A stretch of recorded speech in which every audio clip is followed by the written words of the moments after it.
Hello, everybody. Welcome. Get ready to do some prep today.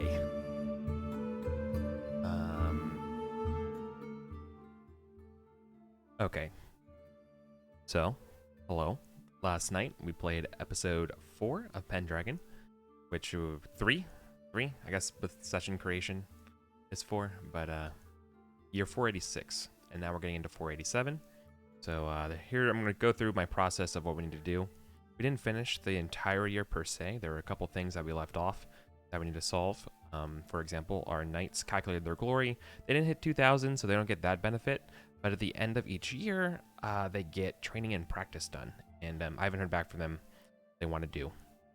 So that's still out in the year. And the other thing that's outstanding in the year is the jury, or justice, I should say.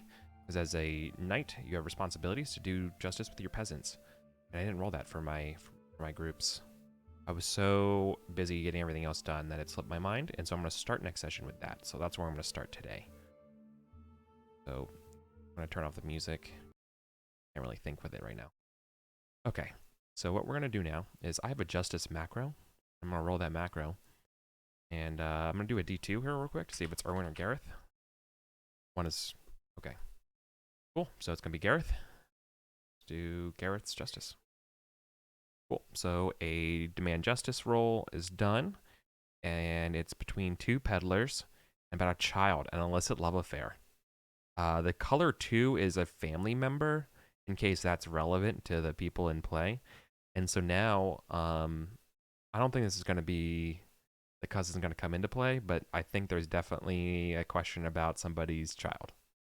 Awesome. So I'm going to put that in here. So this is my actual notes for the sessions. Everything I do goes in here for the days, and I kind of work off this as an outline.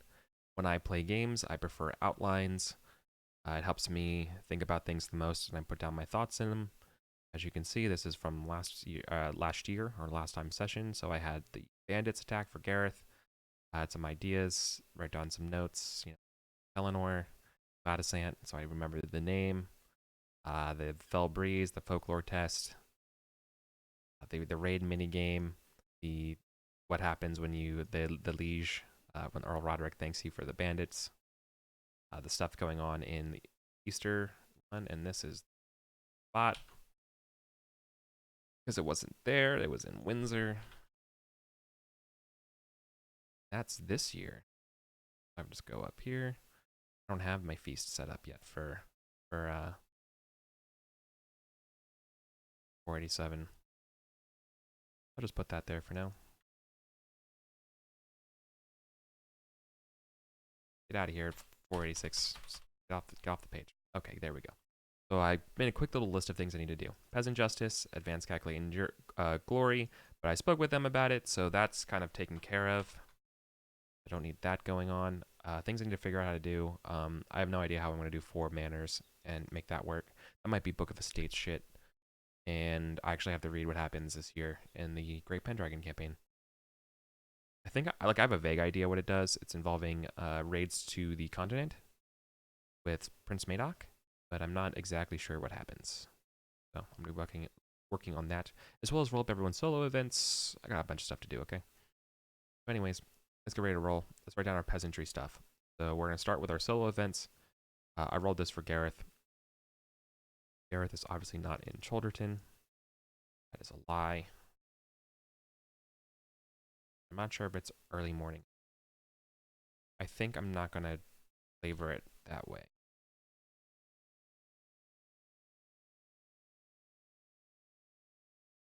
think I'm just gonna keep things kind of abstract here.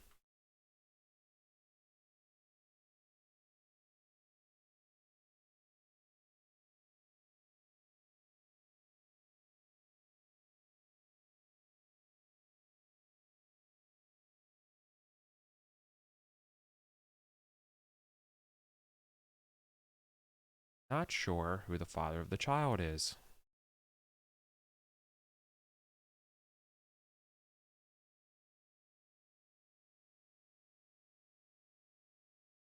I need a name for the child. Maybe names for the boys as well. So let's do some Kimrick names. Male, sure. Male. Male. Male. We got Hafade, Luen, Duinwin, and Udif. So the baby is Udif. Copy these into notes.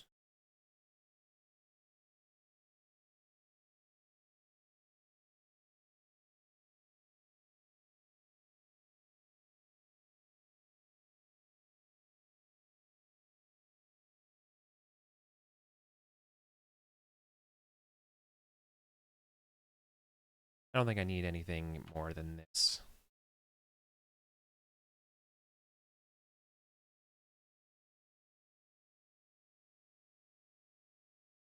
We'll just require a simple justice check. Side. Cool. So that's their justice event. I'll do their solo event in a minute, but let's do Irwin's justice event.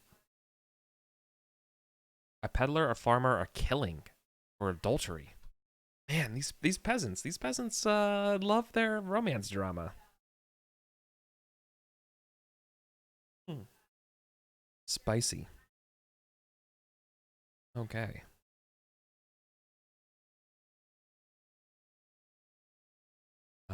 Leo, you're saying there's no TV and no internet and no one can read. Yeah, so that's what they get it on, right? They gotta keep themselves entertained. Well said.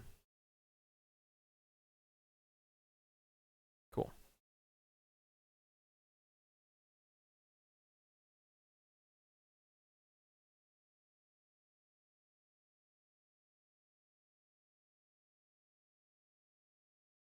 Oh, it printed the actual formatting of a box. It's actually a table. Oops, that won't work. I'll just have to transcribe it. Let's see. Murdering.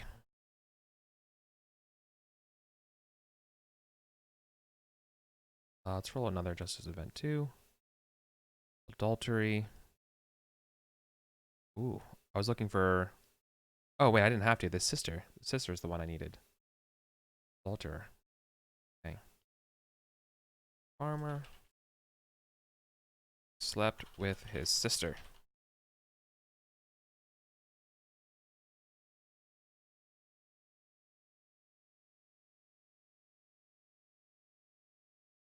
All justice events are just versus arbitrary. Earn checks. I need names for these people. Oops, that's a full NPC. Don't need that. Just give me Kimbrick names. 2, 3. Is that the second time I got a fade? I think that is the second time I got a fade.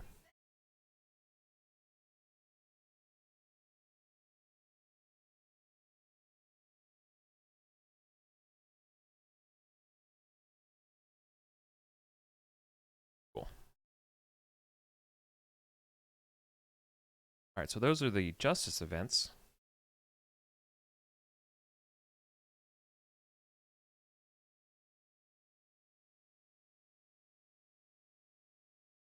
Then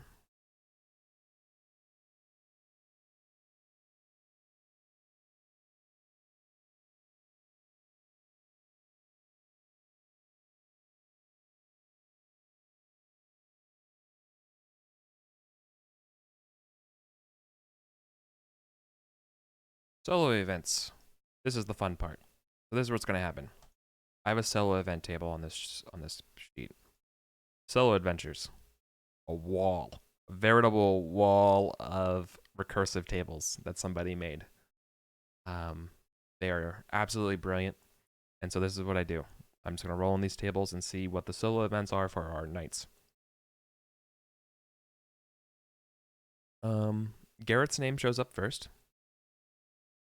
So we're going to do Gareth. It starts with the yearly event of a D20. So that's what we'll roll. 10. 10 is relations. So I go to the relations table. Gareth has just finally married. So they are wed. So they're going to have to roll chaste or love of wife. Well, they don't have that, so they're going to have to test chastity. And I'm gonna start coming up. I have to pre-roll these tables just in case. So that's what I do in the game, so I know what's gonna happen. So let's write this down. Peasants goes away. Relations. Best chastity. I'm gonna write the classic. Yeah, I might actually have a model for this somewhere. Copy and paste. Nope. Wait, I do. Here we go. Copy it this way.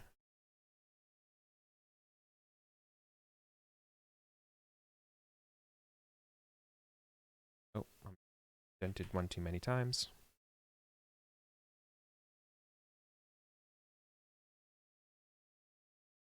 Chastity. On a crit, it's bliss. So we go to the 48.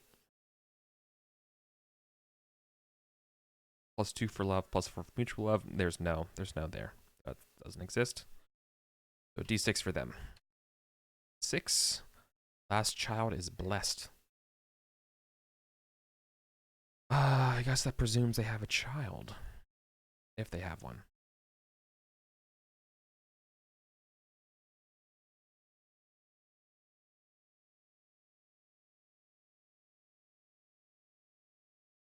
Don't know what blessed means yet, but we'll figure that out.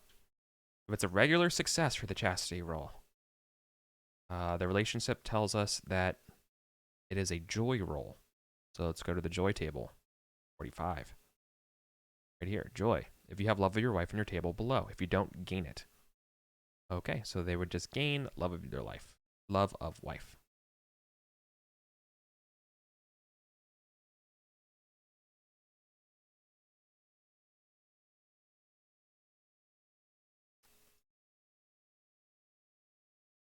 I think this is just going to be getting to know them. So now I'm starting to read what kind of this looks like. And I'm getting the impression that this is just genuinely being at home and getting accustomed to what it's going to be like to be married. The sort of events and things that transpose after you're with uh, 4 manors, touring them all owned by your wife, and getting an idea of your new life. So let's come up with a failure. And the failure for relations is a flirting roll. This is okay. This is way more difficult. This would be flirt, appearance, dance, play, sing. And this is one of those situations where it's one of those skill challenges. Based on the number of successes, that's what happens. So this is when you fail, this was a temptation. So I need to write this down. Test flirt, test app.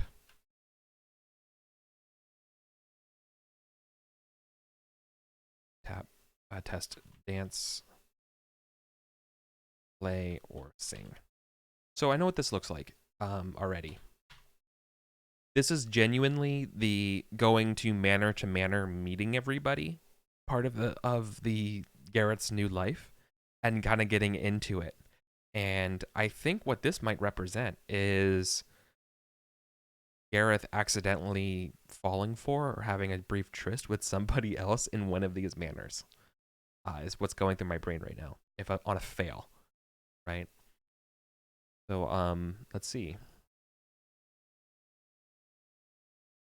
See what the success conditions are. On a flirt, if you fail, you test honor. I don't like that it says peasant rape. I don't like that at all in this chart. I don't know what that. I don't know. I want that out of my game. Fail, you are challenged. Cool. So test honor. Or does it say honor +1? Oh, test honor, gain +1 lustful. If you fail, there's a challenge test. Got it. Okay. So I put down 0 success. Test honor. I need to put this in procedurally. Lustful goes up. Test honor. Success. Anything happen on success? Oh, if honor goes up +1. Oh, got it. Got it. Got it. Got it. Got it. Okay. Test honor. The successful path is +1 lustful. Fail. A challenge. Challenge of honor. Challenge 28. The tables are probably over here. 5, 26, 28. Challenge. I roll some d6s. 1 player skill -5. Challenge to what? 5 on horse. First blood. Wager. Pride. There we go. Okay, so this must be this must be one of the Banneret Knights that are now under him. Yeah. Okay. Cool. So I have to come up with a name for them or holding. What I like to do right now is because while I have a list of people, I'm gonna make up someone new and come up where they are. But if for some reason the family, place, and all that stuff doesn't work out, or someone already exists, then I will just ignore the thing that I generate. I like generating new things, so I just kind of start there. Cool. So again, Gareth is getting challenged. So let's figure out the context here, right? It was for, so they have, I guess it's going to be like sword, right? Sword, skill 10, on horseback, ride. On horseback, dash, first blood, ride.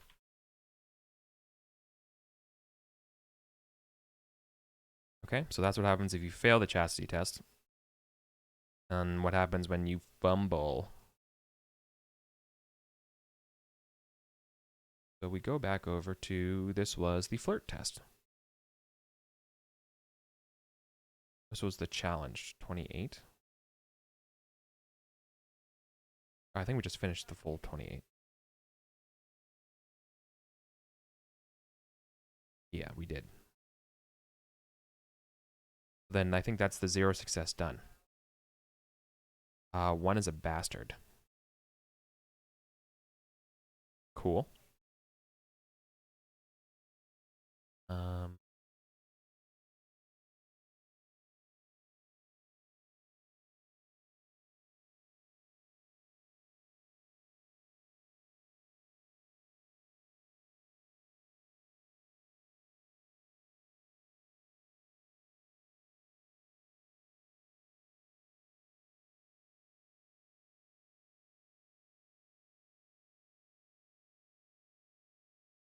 Go back to this.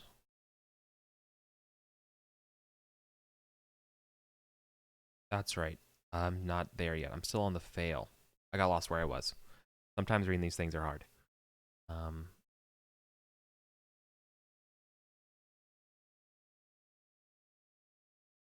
Challenged on 28.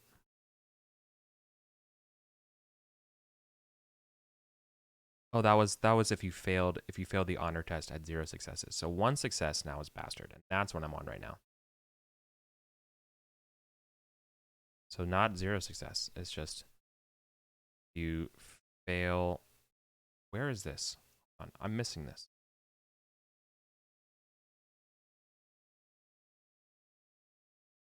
Where? This was flirt, wedding.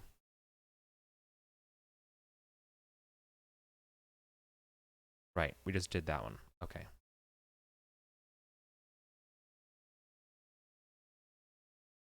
But then where's the flirt app dancing? That's what the...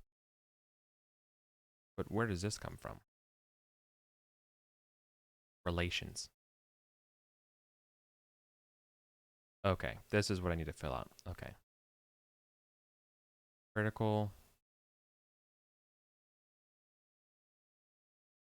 Bliss. Success. Joy. Fail. Flirt. And the fumble is tragedy.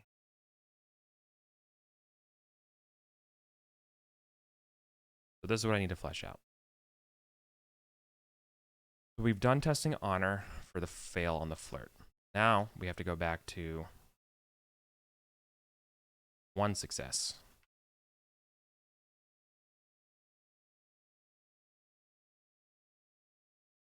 Okay. 1 success is a bastard. 49. God, there's so much to write down here. Test honest, just, and family.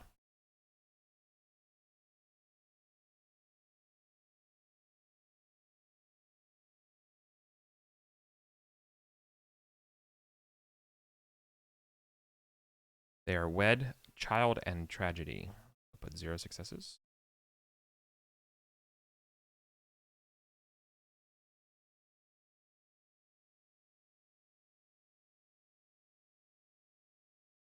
Yeah, Trevon, it is a lot of tables. Tragedy. 51. Ooh, there you are. Tragedy. D6. 6. Divorce. Oh no. Okay. Okay. You failed her so much that your liege in church grants your wife a divorce. You should sort out what happens and what passions to change. Oh my god. Okay. Okay. So, this means relations events. Gareth is touring his new manners. List of demands. Knights of the Rolled Table, right? So, that's the new demands. Your new rich lifestyle brings a lot of attention to you.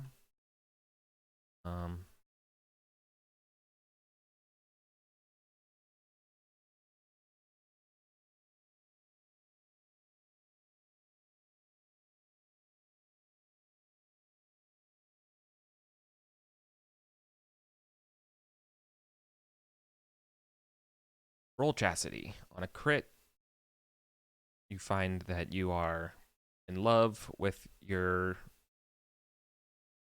wife, or at least you care for them. And then I don't know what happens if your kid's blessed, but that's awesome. I think when you're blessed, you don't have to make any survival rolls. I think they just survive. I think that's what that means. I also want to make a note for myself.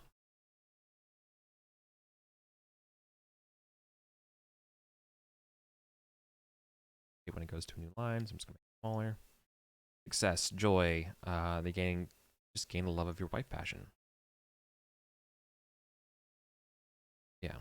I think being blessed just means you don't have to make any survival tests year over year. I think you just get it. Success, joy, gain the love of your wife. And if you fail, then you're being flirted with. And the new lifestyle goes to your head. Test flirting appearance and either dance, play, or sing. If all fail, you must test your honor. Fail, you get challenged by a knight.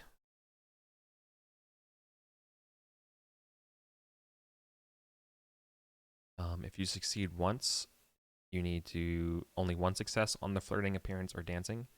You need to make an honest, just, and family test. If you make none of those, your wife divorces you. If you make one of them,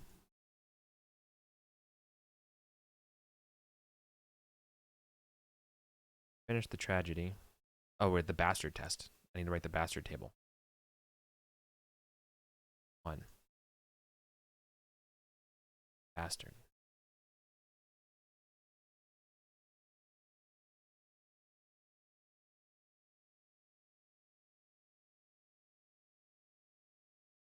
Helps if I write down the tables.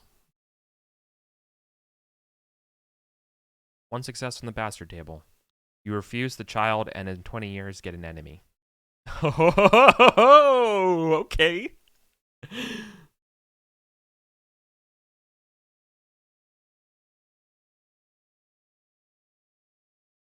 Hello, father. Oh.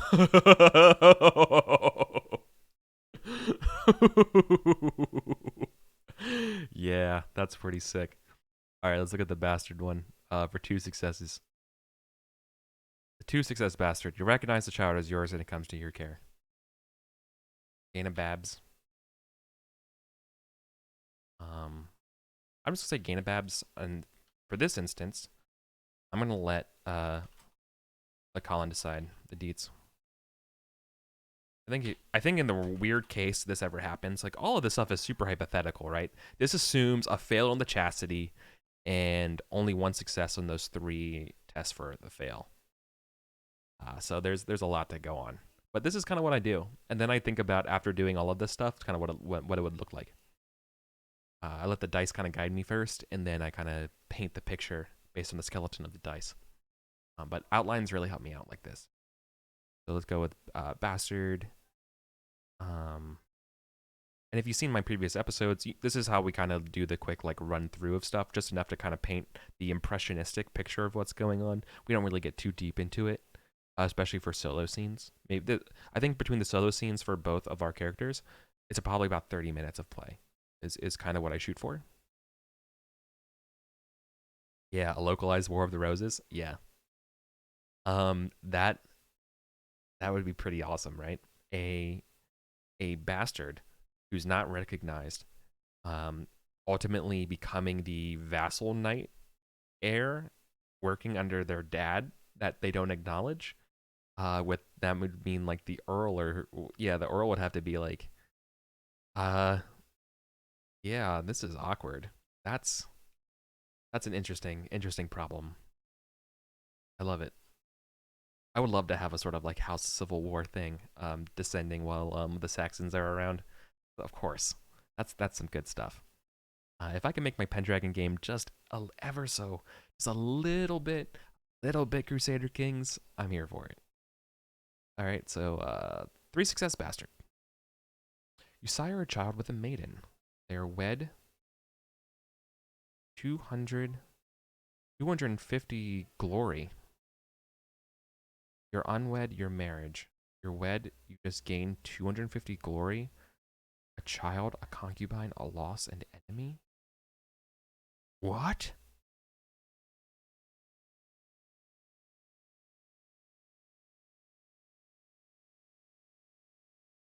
What? That's so much. Is that right? Concubine? Whatever the loss is. Let's roll on the loss table here. 14. Table's over here. Sorry for jumping around. 14.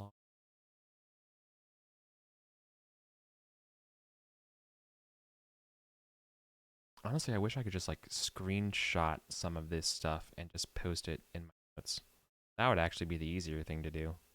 Is little images rather than transcribing it, because I cannot transcribe the text here. No. I think G is glory, which makes this very questionable.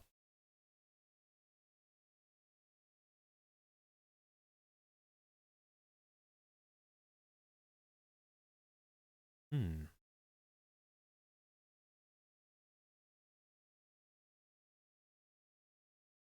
Yeah, I think I have the images of each of these tables already done, and I think I'm just going to crop them and copy and paste them in like Photoshop into my notes. That makes more sense than transcribing everything. Why reinvent the wheel?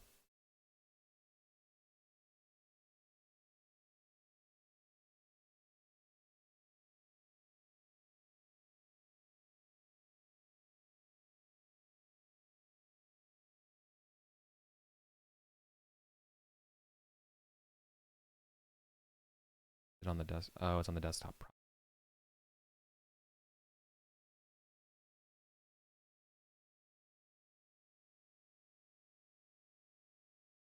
I'm just opening Photoshop.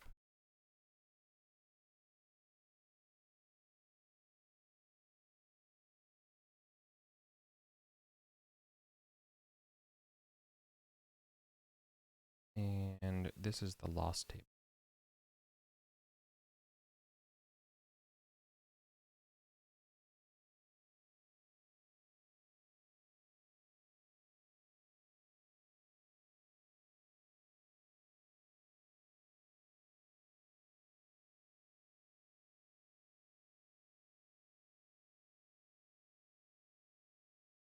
What was the last thing for the bastard?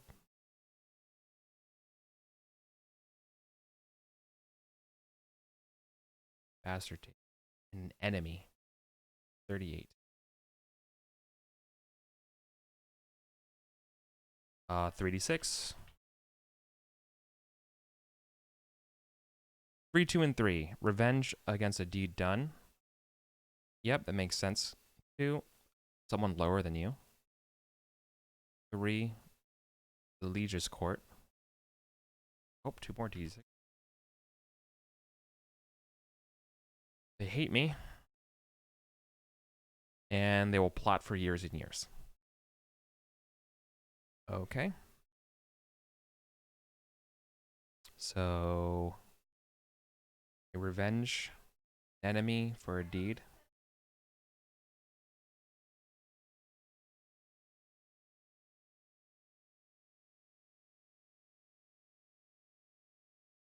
In Roderick's Court. Lower than the knight. Lower than Gareth. But that means I can be a vassal knight. Vassal knights now are technically, in the pecking order, lower than Gareth. So for example, Erwin is considered lower now than Gareth in the eyes of the courts. Because Gareth doesn't have people under him. Erwin doesn't have anybody under him. Gareth does. Gareth is basically now a middle manager knight. All because he married for all the good shit. So an enemy for the deed in Roderick's Court, lower than Gareth, will plot and scheme. That's good. I'll come up with somebody for that later.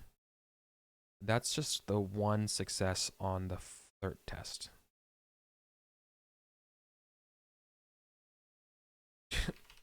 2 successes.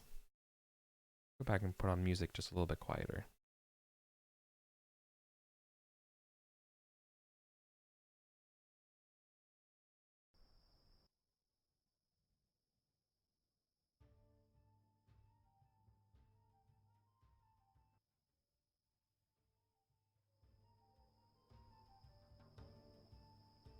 Okay.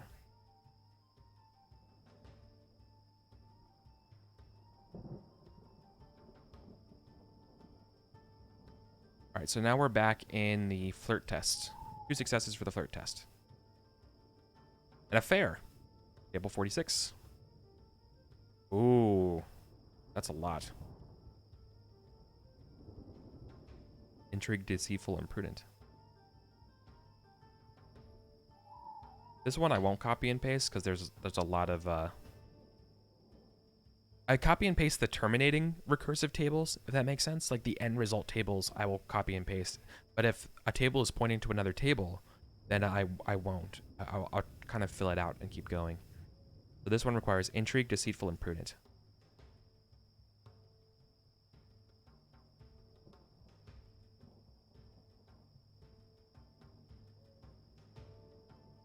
That's not how you spell it.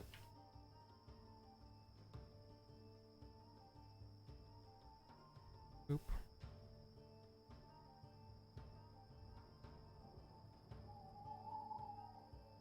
Oh, I guess I should say 0, 1, 2.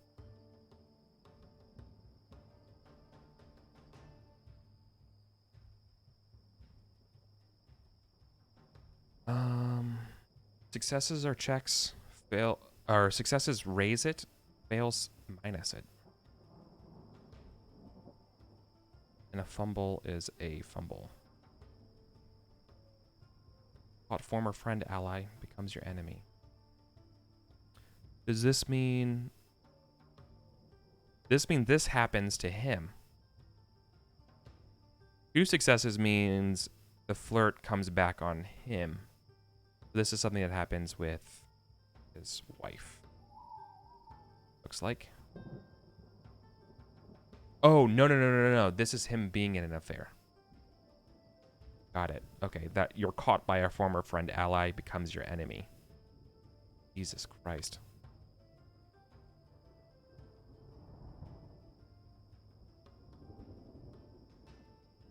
I mean, that might be Irwin.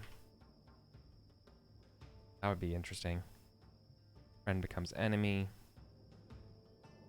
Caught, tragedy, and loss.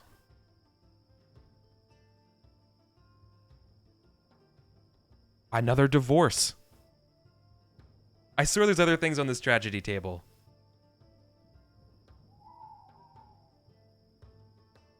Okay.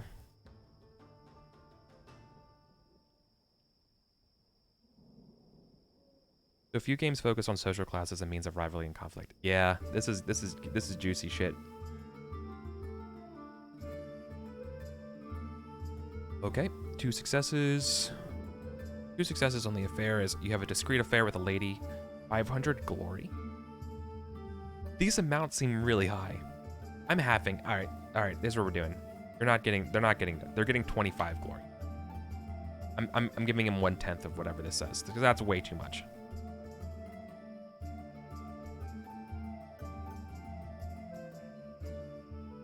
Glory. Discreet.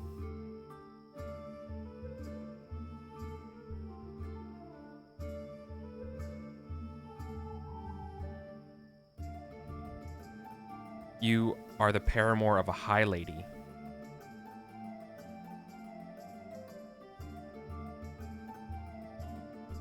Oh my god, if it's Roderick's wife. Oh my god. Ugh. Lady Ellen? I'm gonna put it in parentheses there. I roll, that's 100 glory. And a roll on the luck table. Luck is 34. It's the good fortune table. He's a landed knight, so he gets +10 to it. 26. Roll honor. Fumble, get 3d6 and goods. Fail, get loot. Pass, gift of journeyman. Critical, gift of a master. Not sure what that means.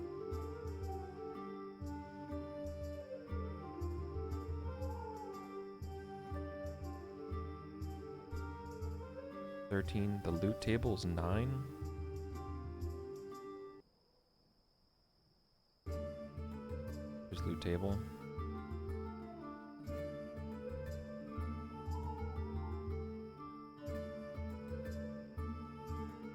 $3. A courser. Oh, cool. He gets a horse.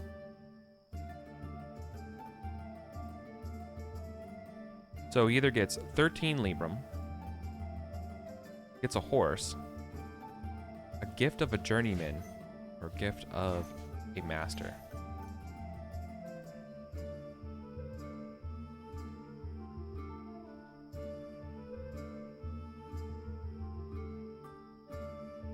And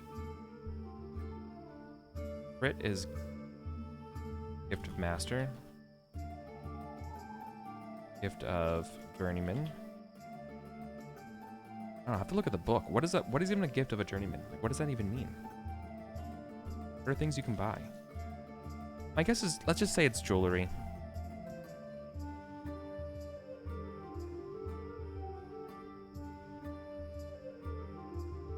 $5 jewelry, $1 jewelry.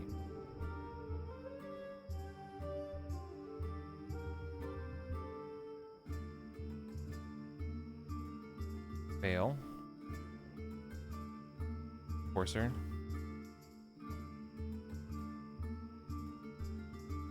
Humble is just 13.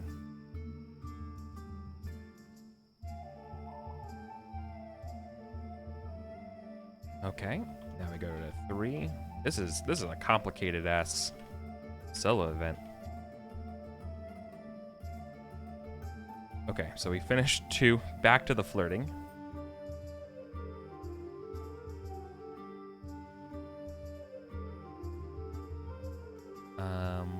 Where's the flirt? There's the flirting. A rich widow tries 26 years to get your attention. For 2 years.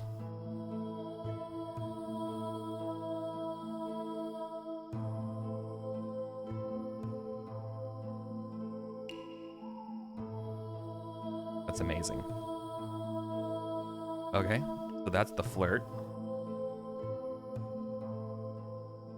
Then we do the fumble, the tragedy table. I believe the tragedy table is 51, if I remember right. Do.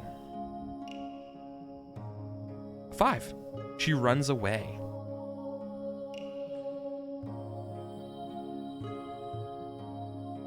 Okay.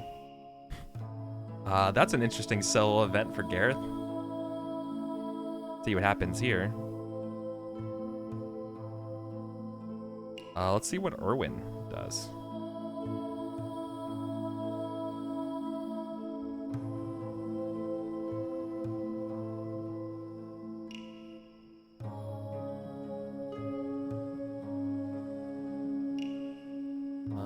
It's a D20. Not all of them are that complicated. I rolled a 3. Good fortune. He's a landed knight. Hey, Big Spoon. Nice to see you again, friend. A gift from a liege. Roll on the luck table. This is the luck table. I think. Is there another luck table? Did I miss that? Loot.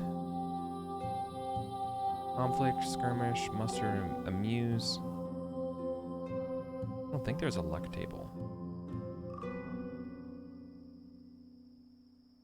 I'm not seeing a luck table and all this stuff. Hey, Heroic. What am I working on right now? I'm working on the solo events in the winter. I just finished up Garrett's, and now I'm working on Erwin's. Garrett's solo event is a relationship event involving his new wife and going around with all the manors and kind of getting that all taken care of.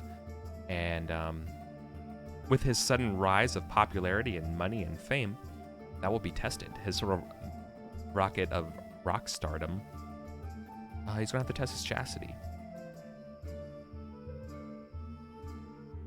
Hey, thank you. I'm really liking the Pendragon game too. All right, so now we're doing Erwin's right now, and I rolled on the luck table, or I rolled on the good fortune table, but I want to know if there's a luck table as well. I don't think so. I think it's just gift from liege. Roll luck.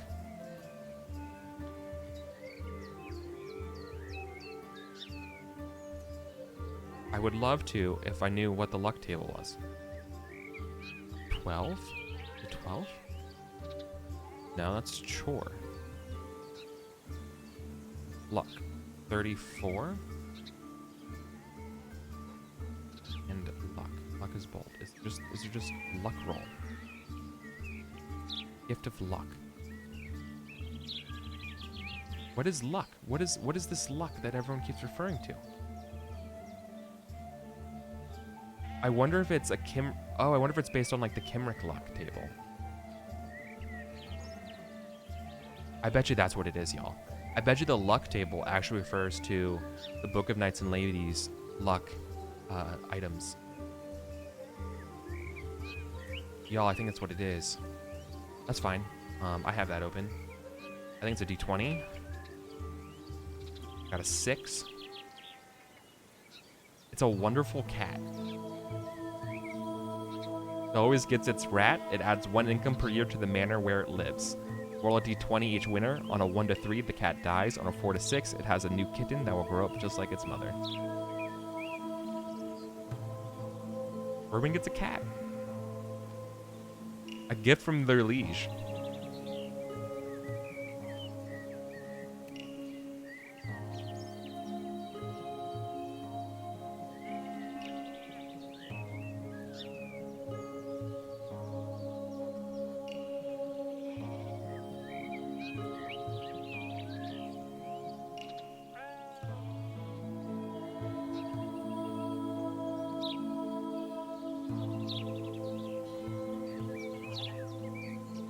Awesome. See, that's it.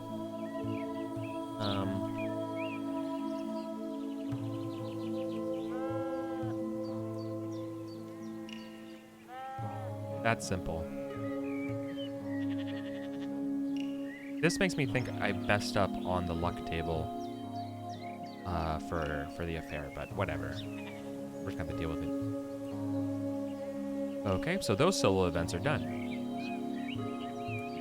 So now we have our Justice events, and we have our solo events that are going to take place. Now we get to go into Easter.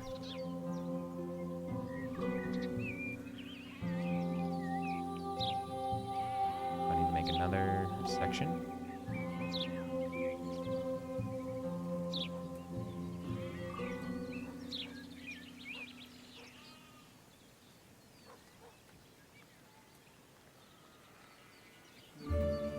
Easter Mass, or sorry, Easter Feast.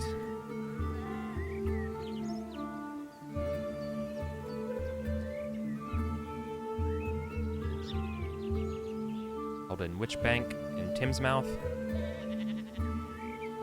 Alright, now I get to read what the event is for this year.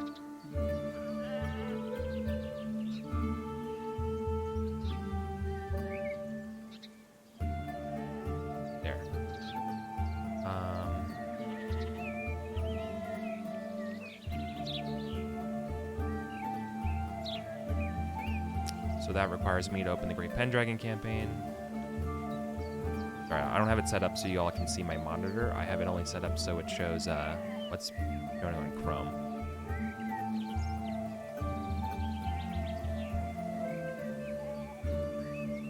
Since I have the things open in other.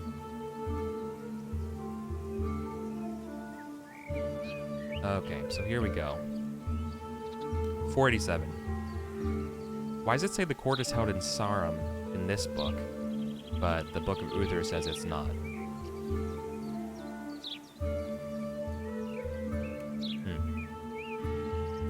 Whatever. I'm not having it in Sarum. I'm going with the other book.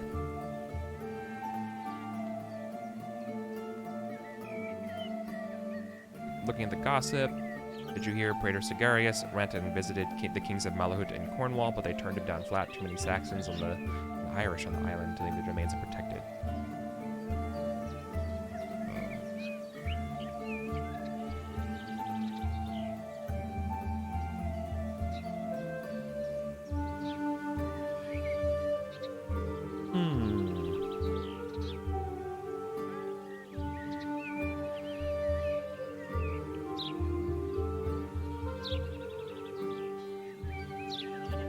Yeah, that was a great bundle. The Pendragon books are really good. The king and his nobles are discussing the option of invading Frankland. The main continent, he has already ordered the gathering of ships, as well as the refitting of the old fleet that his brother once commissioned. The Court of Sarum, this is the Christmas feast. This is not the one. Why is this listed first?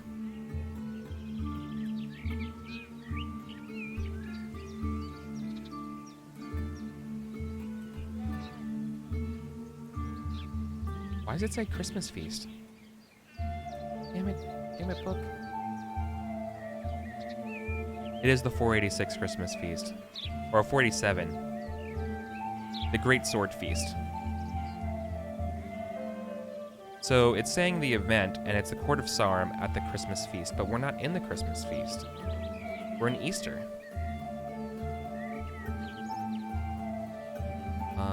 At various times, gifts are given, all goes well. Our bachelors get their annual clothing, and so on. The Earl then gives his household officers presents and his own family members and gifts. Next king does the same for his household. Gifts of the Earl, and then Merlin shows up. Merlin presents the sword.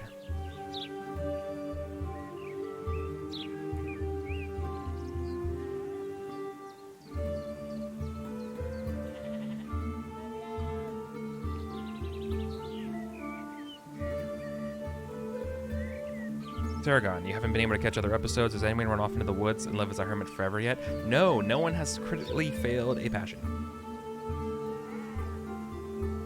We had some really, yeah, we had some really, really bad winters, though. Okay, so this is super weird. The book is telling me that this happens in winter, not Easter, and so I'm just going to ignore what the book says and say this happens at the Easter feast. Doesn't really change anything.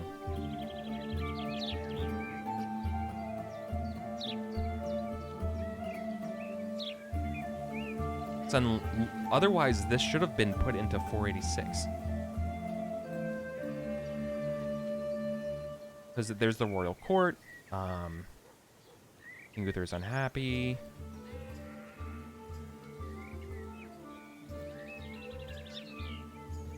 That's fine. I'm just going to ignore it then.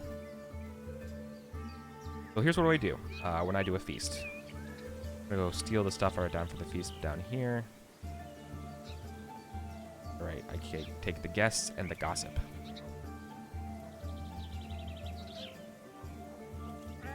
I'll write down any notable guests and any notable juicy goss. I will probably bring over some of the gossip that is from the previous years that wasn't spoke about.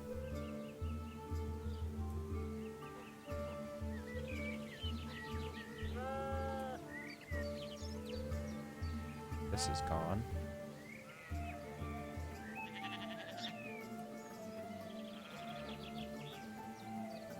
If they roll a 1, Duke Ulfius of the Vale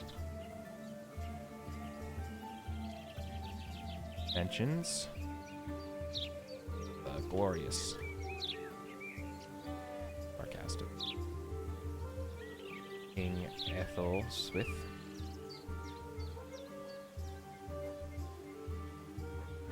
Started to call himself the King of the East Saxons.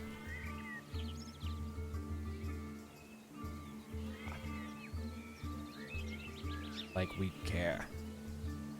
Alright, Duke. Duke Ulfius of the Vale is also the Duke of Silchester. He is Sir Blaine's boss. He's technically even higher up than Earl Roderick.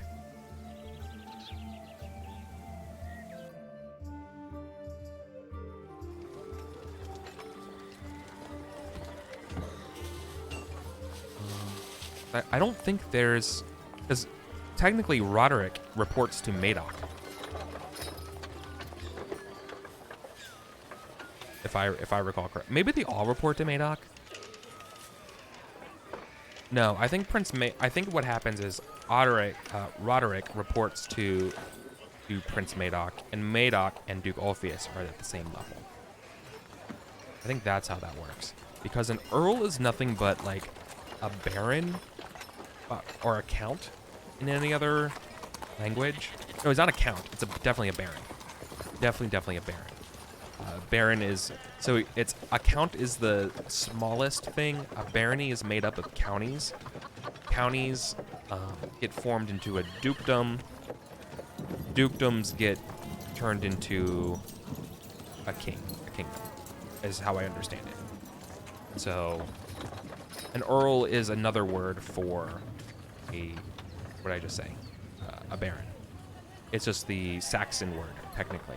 It's really anachronistic. Earl actually comes from the Saxon word. It comes from alderman. Alderman? Like an alderman and earl have the same root. If my linguistic etymology is right. So you're getting called a future term that hasn't even been made yet. Barons are lower than earls in the UK. Barons are lower than earls. Okay, so then maybe an earl is a special type of baron.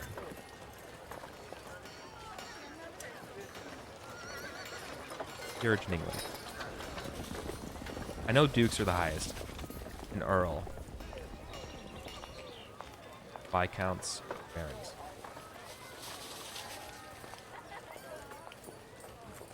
Right, but hey Mike, no, it comes from, like, it comes from the word for the ruler, and it's the Saxons didn't use it the way that we know it now. The Saxons, it's like Ealdorman, like Aeldar, man. It's like that's like their king, or like a form of like a big king, and that's where Earl roots comes from. That's what I was referring to. But you're right, but that is where aldermans come from. That's where the term alderman is also.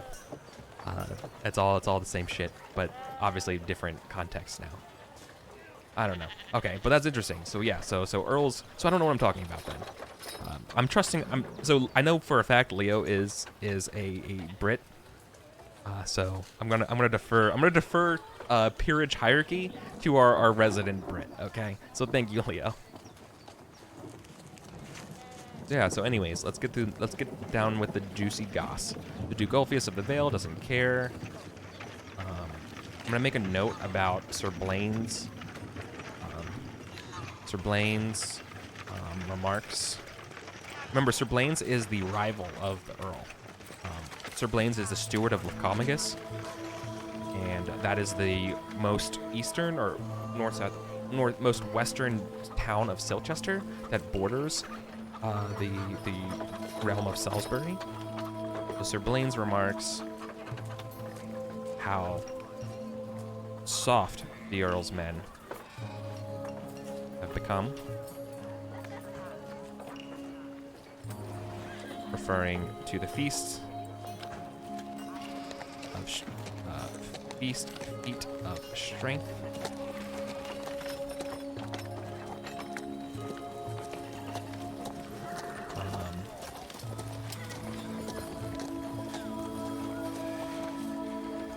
Is Silchester a rival kingdom of Vulgaris? They're an ally. No, Silchester is a subsidiary of the kingdom of Vulgaris. I'll show you. This is what it looks like. So here's Vulgaris. This is Vulgaris proper. I'll zoom out so we can kind of see it more. So this is where everything takes place. Sarm is the epicenter. Sarm is the capital of Silchester. But this is more than one duchy. Or excuse me, one kingdom, I guess. I don't know what you call Silchester. But if I go to the Britain full map, it'll reveal itself more. So this is kind of zoomed in. So instead, what you get is, here's Salisbury, right? Here's Sarum. So this is where we're at, down here. Silchester's over here. So all of these places, I'll draw on this map here. Pretty much all of this in red is Logris. This is what Uther is king of.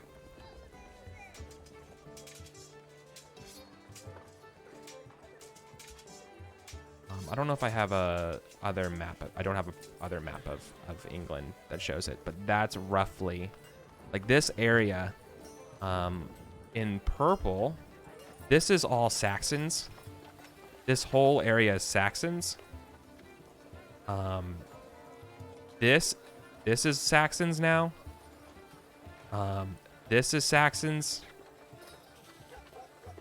The world is like they're getting besieged by Saxons. And I'm not sure even what the hell is going on over on the east side. I think that's where the Picts are. So I think that's what's going on. Uther's has his work cut out for him, is all I can say. But anyways, hopefully that clarifies a little bit. At least that's what my understanding is of the world.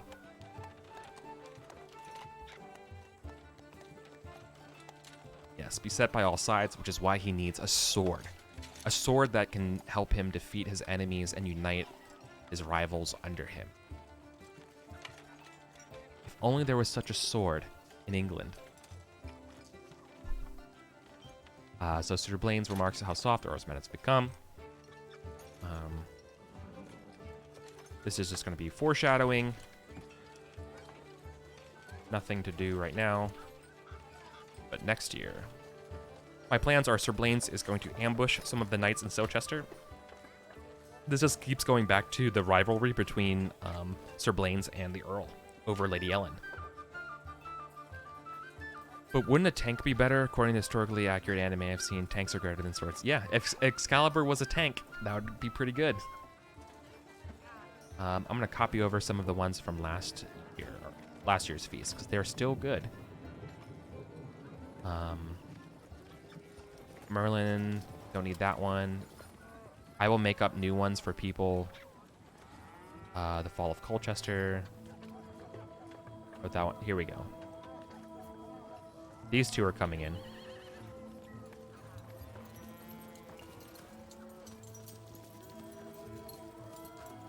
So a boar with golden tusks prowls the Purdue forest. A brilliant chestnut charger, a bigger charger than we ever seen, was spotted around the borders of Silchester and Salisbury. A strong seed like that would be, for Uther, would be quite the gift. Or, you know, they can keep it themselves. Now I need to come up with some knights and some drama. So this is what we do. We're going to look at the table here. I'm going to filter out... Oh, let's do a test for... I forgot to do Kibno. Kibno was injured. Let's do a surgery test for Kibno. 15.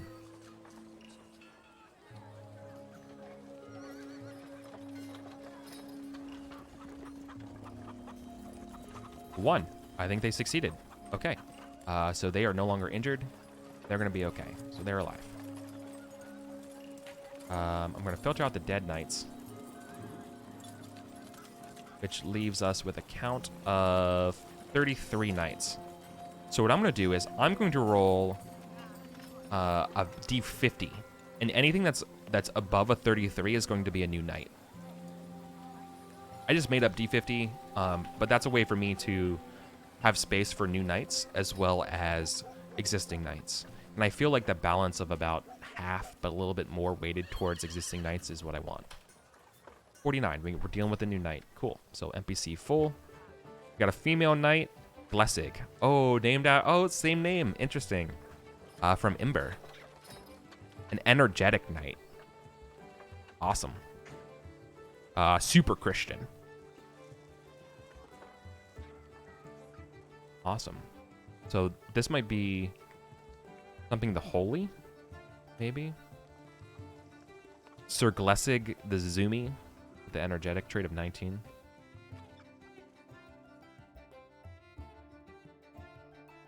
Ember doesn't belong to anybody, does it? Ember. No, we don't have it. So, I don't have a reference to it. Now Glessig. That is definitely our most zealous knight. The pious. What kind of shit did our knight get into? Let's do a justice event or family event. Family member got I don't like that. Let's just do a justice event. Cheated at a game. Ooh, juicy goss. Cheated at dice.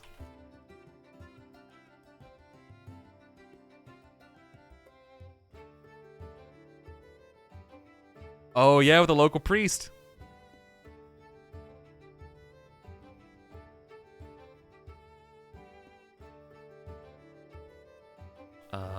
Father, there's a name in the book. 1 second.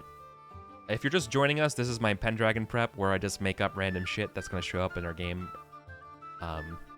This is just what I do. I love this prep so much. I know it's really boring to just hang out and just watch me do this shit, but I'm telling you, man, this is the best. This is just getting my rough draft of the skeleton. Obviously, I have 6 days before the next game, so I'm gonna flesh out a lot of these names and type of stuff where I need to. Do they cheat out the priest or the poor farmer? That's a great question. I think I'm going to leave it up to the party. What I think happened is that I think Sir Glessig, I think she cheated on behalf of the peasant. I think they were winning it for the peasant, and the priest caught them. Oh, well, I mean, it's similar to what you said, but regardless, the priest caught that this was supposed to be a good thing, but then the priest did it. Okay. Yeah. I doubt that will ever come up. I don't think the players will play into it, even if they roll a 5 and they're gossiping at the feast. But just in case, it's good to know a little bit of this. I'm just looking up the father's name from the people of Salisbury. Bishop Father Tui. That's the one I was looking for. The priest of Salisbury Castle. Because it's funny, though, is that Father Tui has a horrible reputation of being a philanderer. So she tried to cheat against someone who's a philanderer. Maybe something else happened. Like, the idea is that not all the details are known. Details are known.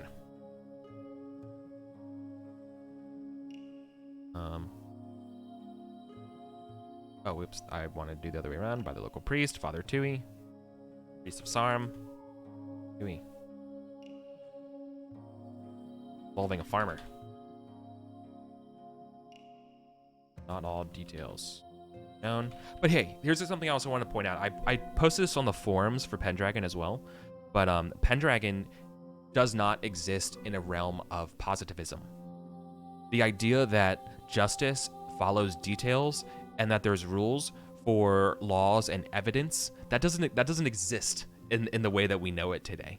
It's literally what people say. Like, if a knight murdered a merchant from like a foreign merchant for money, everyone would be like, oh, the merchant had it coming. They must have done something wrong because a knight can't do that. Like, that's the logic that you have to kind of put yourself into. Those are the shoes of this world. That, yeah, like, well, clearly they had it coming. They must have tried to cheat him or something. So, like, if you try to steal or do anything like that, it's super weird. Is there a Pendragon in the campaign name, the Greg Stafford game, or another game? Yeah, this is specifically the Greg Stafford game. I'm running with a bunch of the different additional source books, as well as some home rules, and whatever the forums tell me that people have run this before. I read the actual plays of this game of other people, of other groups, so I get a better idea of how I can shape and take cool ideas and bring it to my own. For example, the poem that we heard last session, that came from the Esoteric Order of Role Players. It's a group that completed the full Pendragon campaign, and it was run by one of the editors at Chaosium, I think, or maybe it was Nocturnal at the time, but one of the editors to the Pendragon line. So, like, it's really good and really juicy, and I try to embody Dan's work in my own game. The amount of pace, the amount of resolution, the amount of detail into different scenes, I try to imitate that and keep things moving. I like the pace that he runs it at his game, or ran it. So we got Sir Glessig. Let's do another rumor. So let's do another D50. 46, another new knight.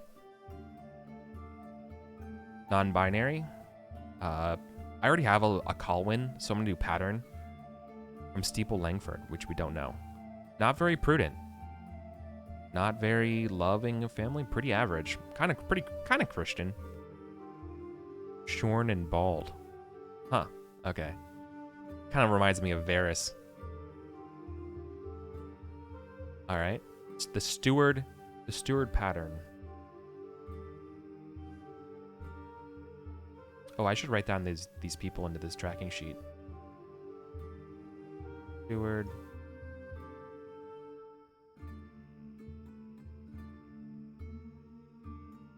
Of Steeple Langford.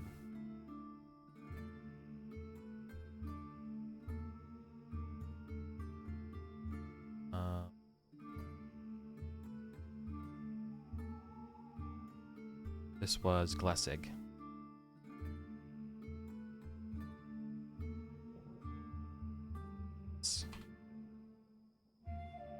And Glessig was from, what did we say? Imber.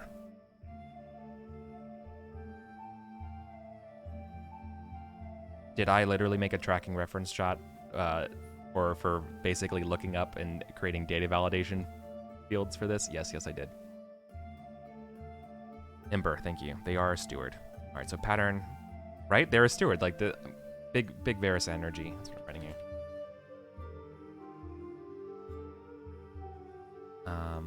What did they get into? Let's go to the justice table. Something about a child, an illicit love affair. Maybe. Insulted. I like insulted a lord. Let's roll another D50. See if it's somebody else that we know. 41. That's another new person. Knight Killid of Burcombe. They insulted Sir Killid the Generous. Wow, 19 generosity. Striking and sexy. Oh, what a cool knight. I'm putting him in here. Killid. Knight. Killid. Generous. For now. Of Burcombe. Sir Killid the Hot, right? Super hot. He must have a really high app. Make a note for him.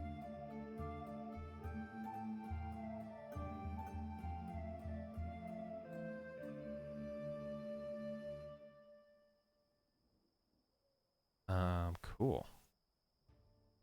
So they insulted him over an illicit love affair? Yeah, over a love affair. That makes more sense now.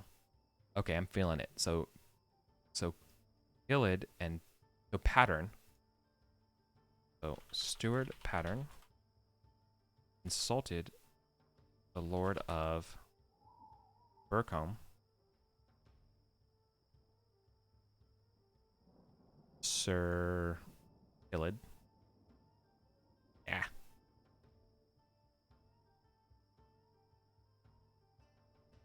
And accused of a love affair. Yeah, this is all prep for my next one. Just next episode prep. I'm gonna go look back at the Great Pendragon campaign and see if there's any other intrigue of anything that should be added here.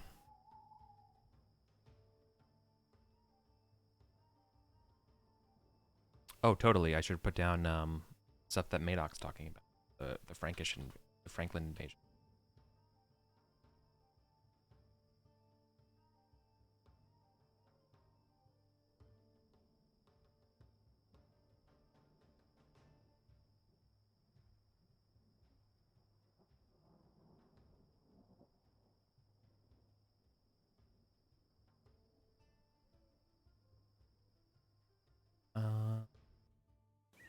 Yeah, riches everywhere, undefended. That sounds good.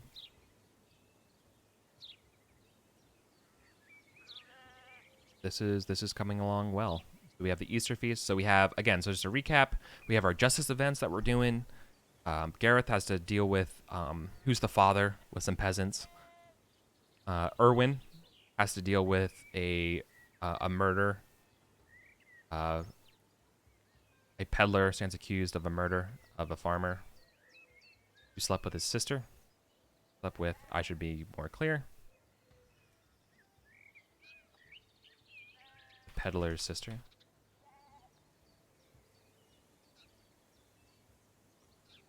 Solo event. Gareth is patrolling around the new manors and gets in over his head with relationships. Erwin is gets a gift of from Sir Roderick of a cat, of a lucky cat. We have the Easter feast. Guests are Merlin.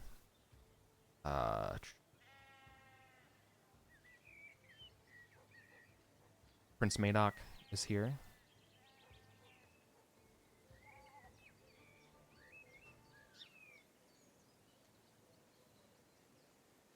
But Duke Ulfius is here as well. Does what's his name of Cornwall? Is Cornwall here?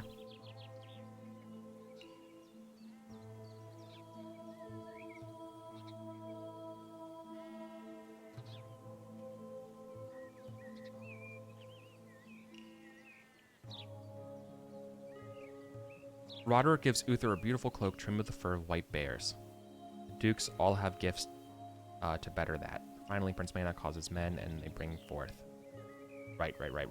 Because, all right, so this is an important part that I want to foreshadow for the next part of my game as well. So, I'm going to turn off the music for it because it's important. Gift giving in this culture is super, super interesting and could lead to wars. To give someone a gift that they can't repay of equal or greater value is one of the biggest insults you can do to somebody. Period. In this culture, that is fighting in an honor-bound culture. That is you have to fight them. This is all over honor culture. So there's a really good book called Debt: The First 5,000 Years that goes over this, and the idea, because it's an insult, really. Like it's not just perceived as an insult; it's a literal insult to people. Yeah, you shame them. Yeah, you overflexed. Exactly. And because you don't, and you're not giving them an opportunity to flex back, then it causes these things. And that's, for example, there's a story of not a Saxon but a Norman. I think maybe it was a Norman. I'm forgetting. Maybe it's Iceland. Anyways, like, one of those guys is there, and his best friend comes over and gives him a poem, and for a year he stews on this poem until he gets so mad because he cannot create a poem that's as good, and so he has to go fight him and die, or and slay his friend, but he ends up dying to his friend, all because that poem was too damn good. He thought it was too good. Be careful what you give people.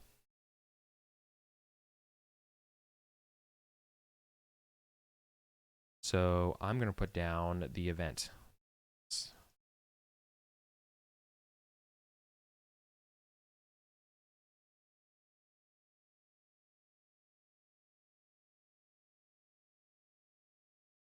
The presentation of Excalibur.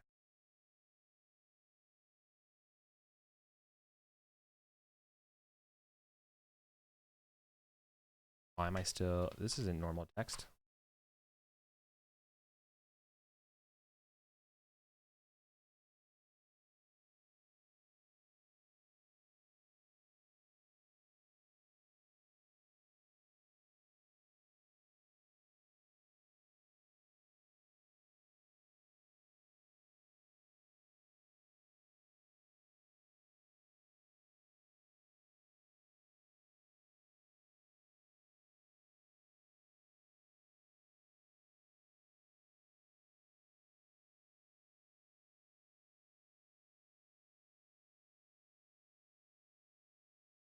Let's see. The Dukes all present.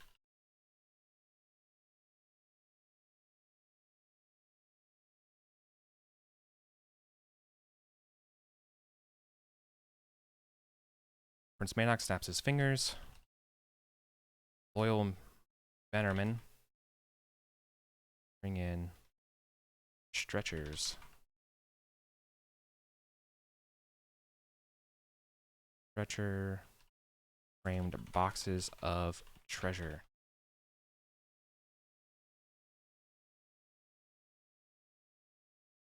So the room is full with a semi-circle of these boxes. With a clap, the Bannermen open all the boxes at once. And inside is a glorious booty of silvered cups, golden hits and baubles, and red and purple jewels, silks,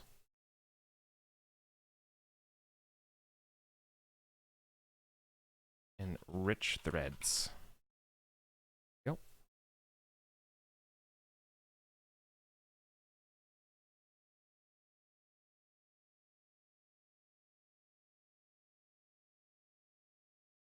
Uther fondly receives the gifts and presents the goods to his loyal knights, including the PCs, who each get $1 a day.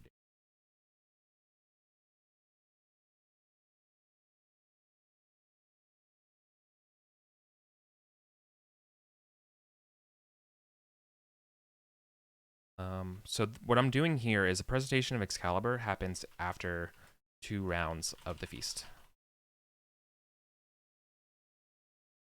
I like doing 4 rounds for the feasts. Right, like we saw last time. Is Frankland France? Yes, Frankland is France. So what's going to happen is this is how we pace things. Frankland is what we would consider Normandy.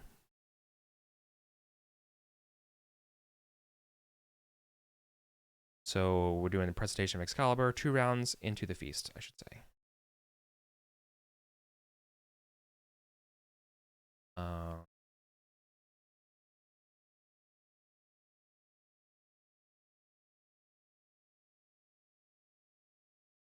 Sword. Say presentation of gifts.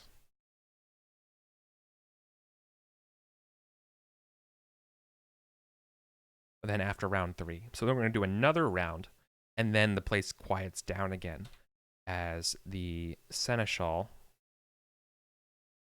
presents one more gift.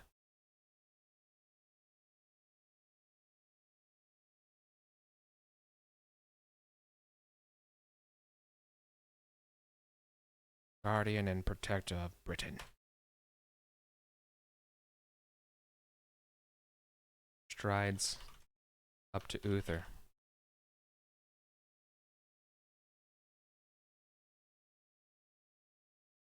Mentions is always welcome.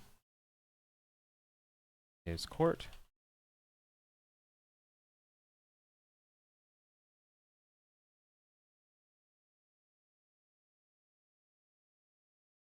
So I'm going to quote from the book here, and then maybe workshop it.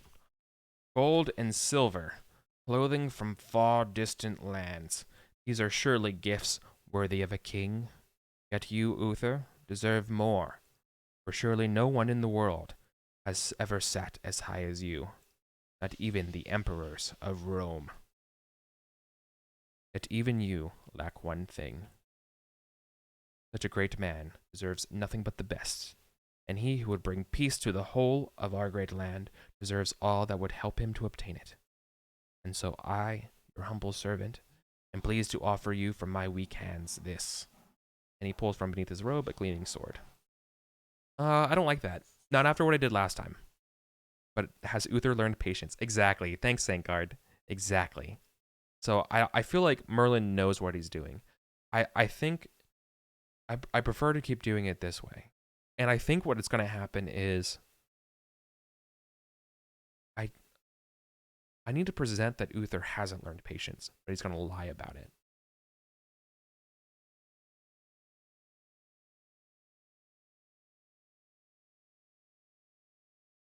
Or at least, what's the word?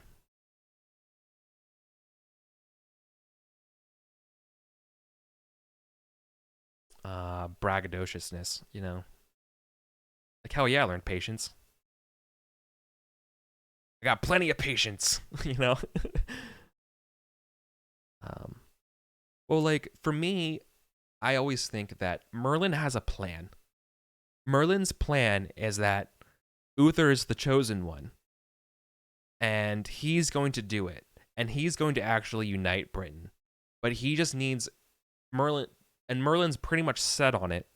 However, then we get the whole Ukraine bullshit, and he throws it all away. And so then Merlin has to like rub his fucking forehead again, and between the bridge between his nose, and be like, "All right, Audible, his son." Right? That's the play. That's literally his play. And so this is like the last bits of grooming that Merlin's been trying to give to Uther to be like, do it. But the problem is that the world isn't ready for it. It's too dark, and Merlin is Yoda. Yeah. No, that's a Big Spoon gets it. Merlin is Yoda. Uther is Anakin. Arthur is Luke. Yeah, it's pretty close. Pretty much it. Tries up to Uther, who mentions he is always welcome to his court.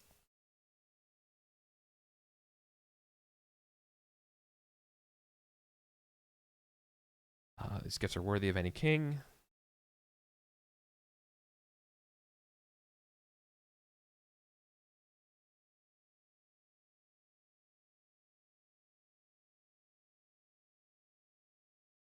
Hmm.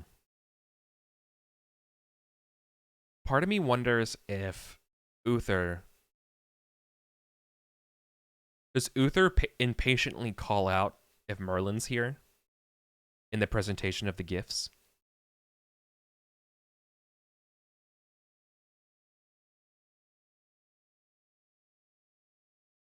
Yeah, right. Demanding his gifts.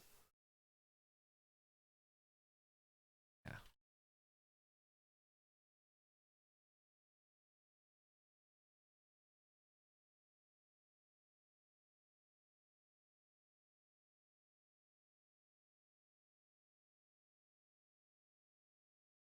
Right. So I think what happens is that Uther will call out Merlin 3 times. Uther. So at the start of the gifts, he calls out for Merlin to be summoned. The dukes present their gifts. Uther calls out again. If Merlin has seen the wizard. And then after Prince Madoc does it. Commands for Merlin to be brought.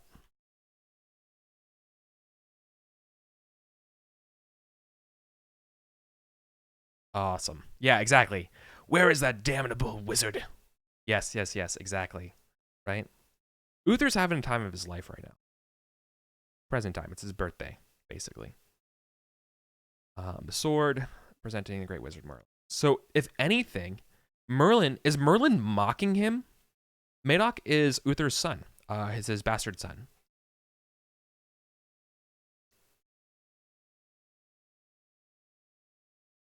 He is the heir of Logris. Presenting the great wizard Merlin. Protector of. Strides up to Uther.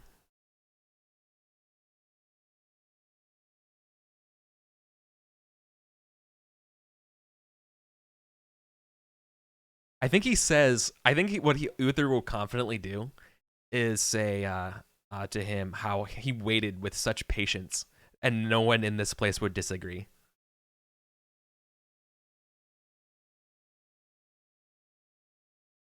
That asking 3 times is him being patient.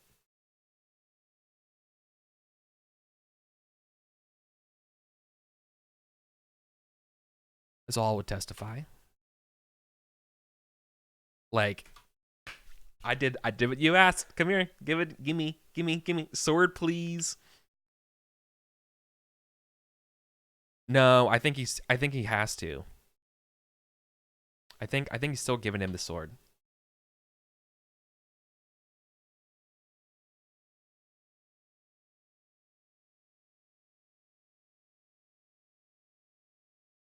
Because here's the last bit of the thing from the book. Well, here's the part of it. For the High King, says Merlin, with a loud triumphant statement, Excalibur, the sword of victory. Everyone in the room gasps aloud, and when the king takes the sword, they break into applause and cheer. It is clear that the king is highly pleased. Surely now, no one can stand before me. All you need to do, says Merlin, is to remain just. And so I think that's the moment. I think that's the bit where I think just Uther's going to drop the sword, actually. I think at that moment Uther drops the sword is what I think is going to happen.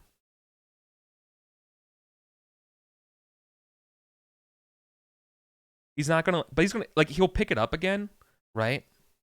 And he sheaths it, right?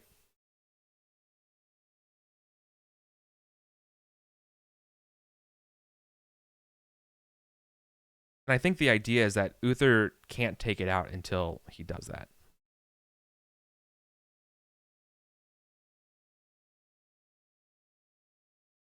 I'm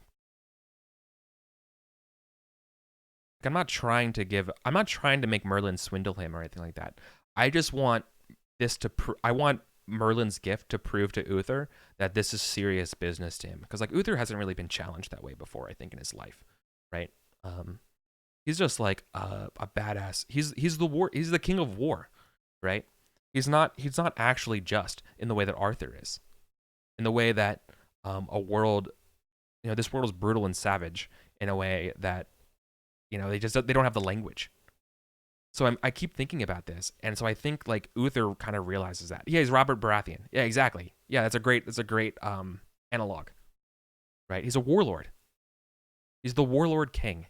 So to come up with a way of doing this is that's my approach, is to show that like this sword is heavier than he's ever willed, like with the responsibility that it comes with. And he realizes now, like, oh my god, I know how it ends. No. He sheaths the sword. He grabs it and like holds it proudly. He does all that stuff. He sheaths the sword, and he won't take it out again. And people call out for him to take it out again, and he thanks everybody and thanks everyone and says that there's been but he can't actually draw the sword. And I think that's the part where he says like, no, you all need to learn an important lesson about patience. And I think that's how it ends. I think that's what it is. As he's like looking at Merlin. Yeah, that's what I'm doing. So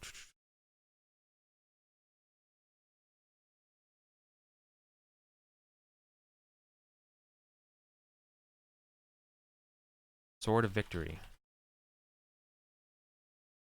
Uther proudly plays it. Lots of cheers and huzzas. Uther sheaths sword.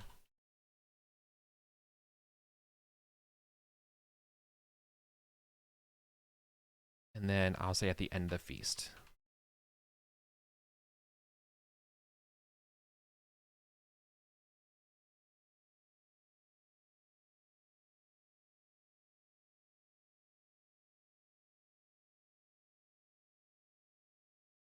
Not demand. Duke Ophius doesn't demand. He requests. Show us the sword again. That will bring Britain. Will make the land one.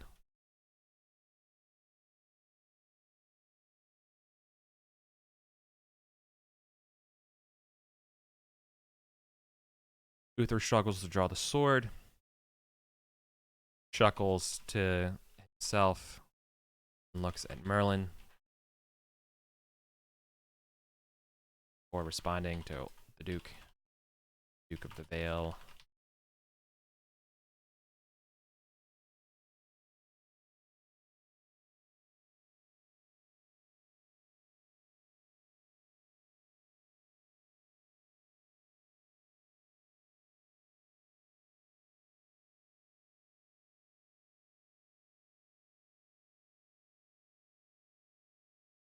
What does he exactly say? Like, just patience, my Duke. Learn patience.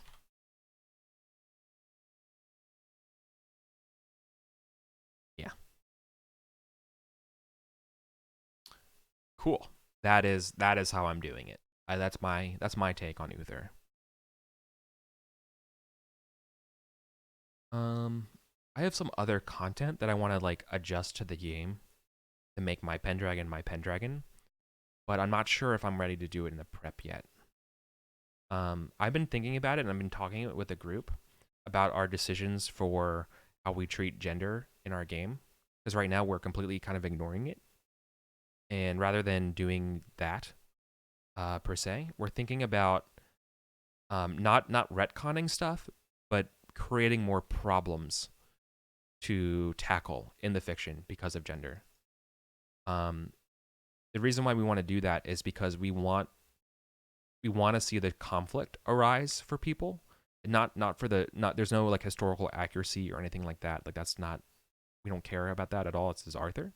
But we really we're thinking about it more, and we kind of want a little bit more conflict to show that the world is a little more savage, if only like to show the world is a little bit more darker, if only to highlight what a round table and what Arthur does later on. and showing the age of romance and like true egalitarianism. Like we're thinking that's what we're kind of thinking about right now. We're mulling it over, but again, we're like three kind of, we're three cis white guys, and so we're not sure if we can do that like the right way. Like we obviously are knowledgeable enough that we could take it responsibly, but like we're that's also on the menu. But we're not exactly sure where we're gonna go with that. But I'm not gonna prep that yet. That's gonna require more consultations with people. Like I have a lot of friends who I can talk to about that stuff that would help me make sure I do it right and have those sort of ideas. So I'm gonna save that prep. But just so you know, yeah, exactly, Spoon. But I think it's important. But yeah, I don't want to do it lightly.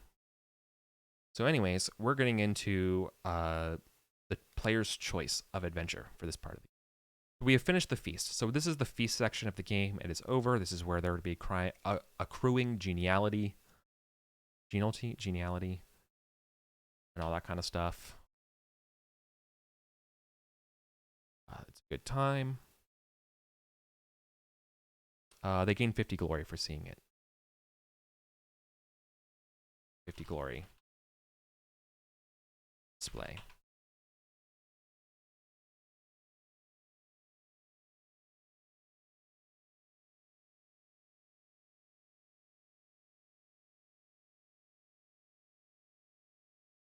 Should Merlin,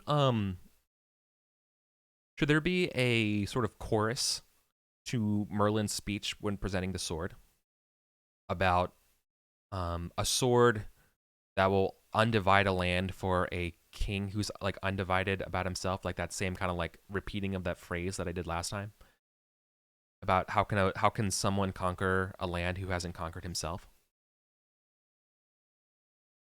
I feel like maybe like a reprisal of that would be kind of cool. I'm not sure. Not sure if it fits. I'll have to think about it. I want to, but I'm not sure I can do it.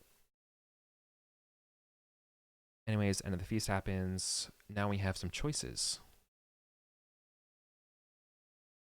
The book says the players get a choice.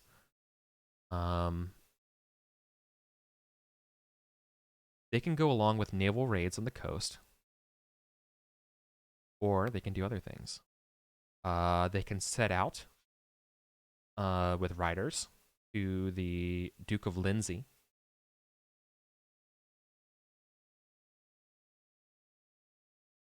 And presenting sword to the Duke of Lindsey, a member of the Supreme Collegium, that will elect Uther as Uther Pendragon, Lord of all Britain. Hmm.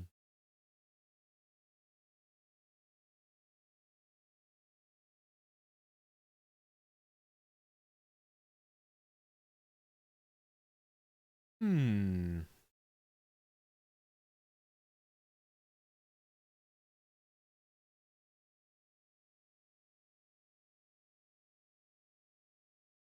Oh, there's another part here. The 50 glory also comes from the player's account of their time at the Sword Lake. I'm not sure that's going to happen out in the way. I'm not sure that's going to happen the way they think the book does. Because our take on the story is a lot more, not historical, it's not the right word, but a little bit more quasi fantasy. Like, that was like a dream sequence for them. Like, after they got the sword, they woke up in their beds. Did I get more handsome since last time you saw me? I don't know the last time you saw me, but I think I'm getting more handsome. I think that's right. I put a lot of stat increases into my appearance. Do we want to do... Now, they call him to give back the stories. Thank you.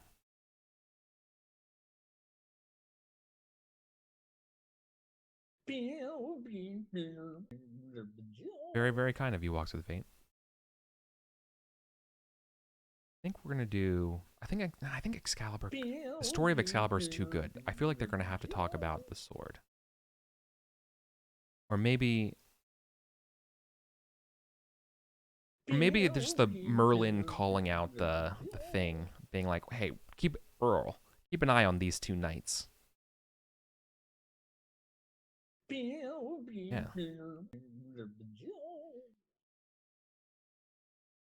There's a whole legend of the Knights of the Round Table and Arthur sleeping until the day Britain needs them most.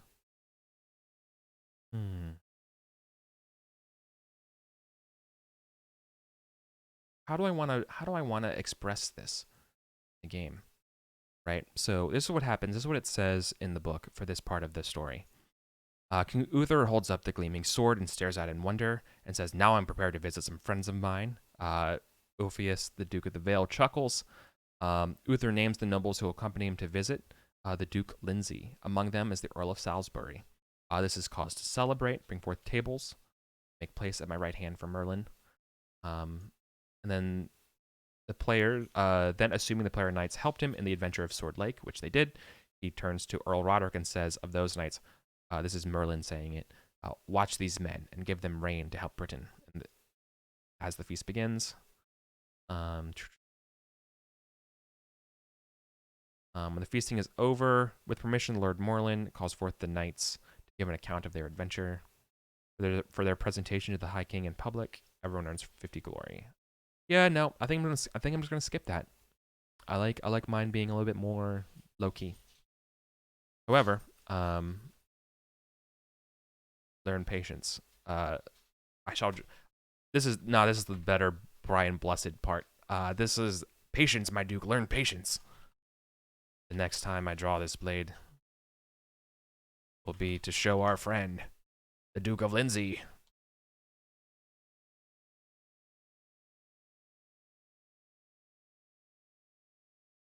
There we go.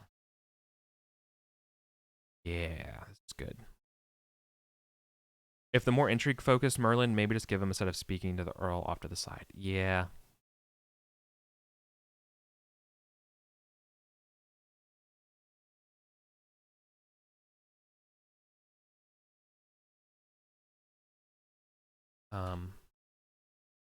Merlin comes to the table of Earl Roderick.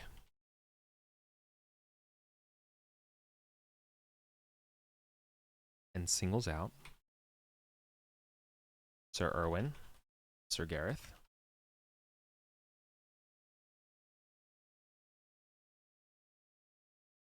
Britain. Like it.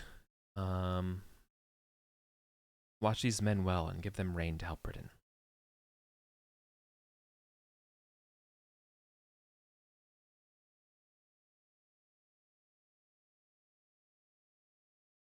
Rain, help Britain. Be glory. Cool. And then the end of the feast. After turn. Cool. Player choice.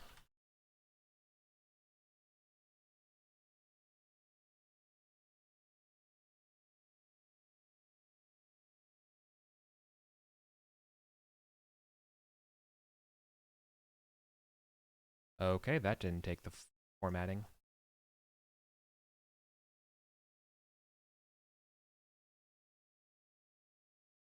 All right, their choices are not heading normal text. Actually, probably should be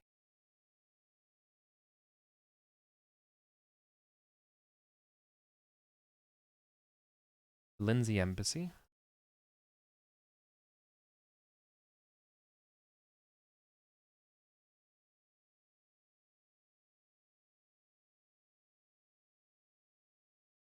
Why did it get... Let's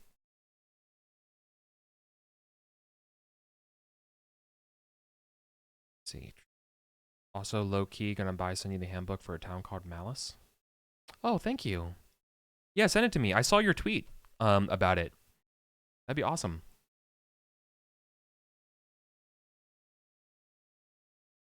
Looks super cool. Yeah, the art's amazing. So the party reaches Lincoln. We already... I don't have to write up this part yet. This is just... This is literally not really an adventure. This is just literally just another feast.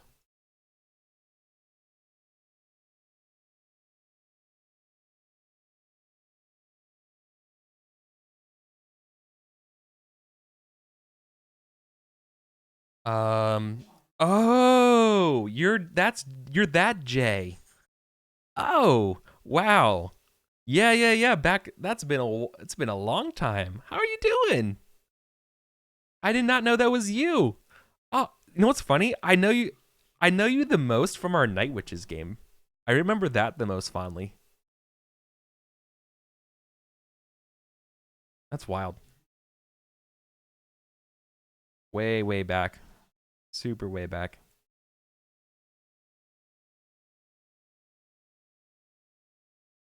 The Malahud Embassy is the next one.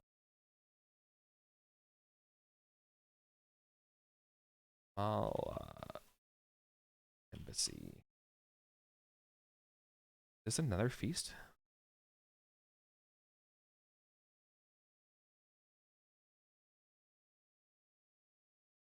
Clara Knights are allowed only into the old city. They are across the bridge to the royal city. The Centurion King is out, fighting the Saxons. Wait idly.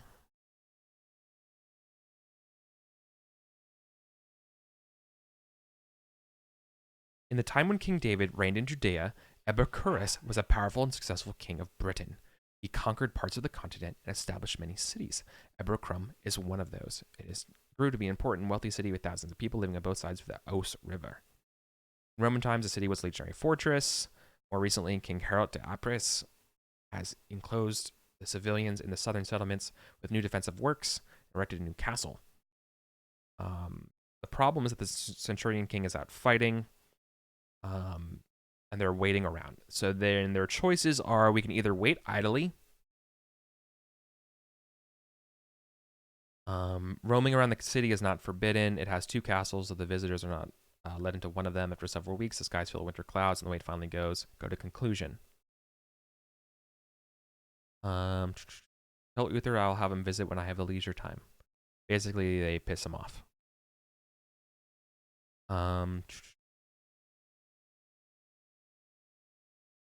So just the player knights are sent.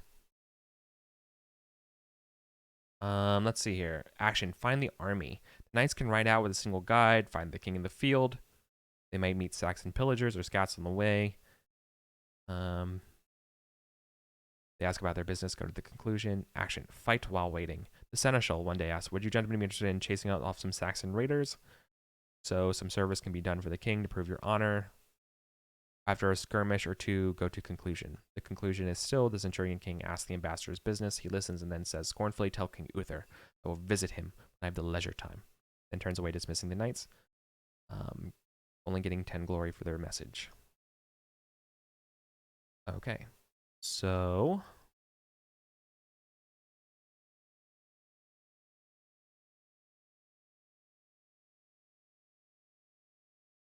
King isn't here.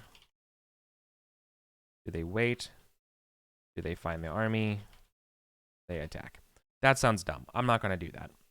I am switching that out. I'm not doing 3 of them and making them choose, waiting around to see what they choose. This just burns time in a session. They have a choice to find the army.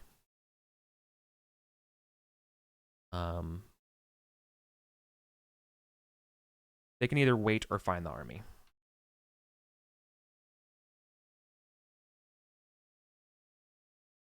King is in here. Hunting roll. Saxon patrol. Let's roll up some Saxons. Roll a d20. 2. That's not too bad on the Saxon table. What I love about this book so much is that this is such a great focused story, but has so many gosh dang tables. I love it. I love tables. Is it under battle? Battle enemy tables. Here we are. We're battling the Saxons. We get Carls. Quarrels. 10-4 great spears. Basic coral. We get 2. 2 Carls. That's kind of nothing. 4. Oh, my okay, dice rolls. Those are this is the word I could not pronounce that Asswine is in Gareth Cellar, Worthgano, Hearth Sergeant, Professional Warrior.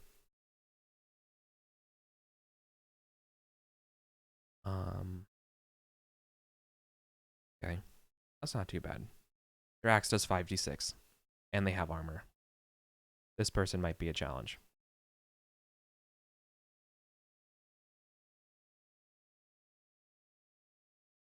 Actually, no. You know what? No. Know what we're doing instead? Maybe. Wait. Do I want them to fight another knight that's like on the reserve? Being like, I don't know who you are. Have you considered giving the Saxons guns? You know, I haven't, but now that you mention it, I should probably give them lasers.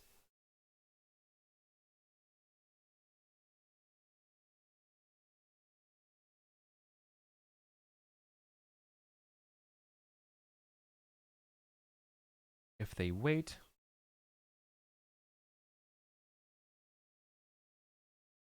The king returns.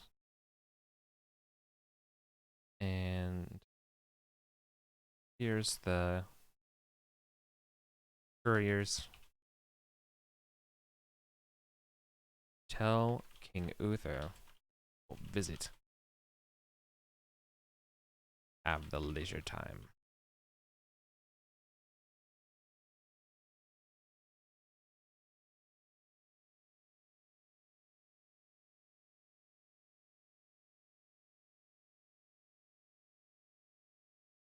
I think finding a knight would be kind of cool. Yeah, if they fail it. So if they succeed. Succeeds. Fail. Castle knight. And the bridge.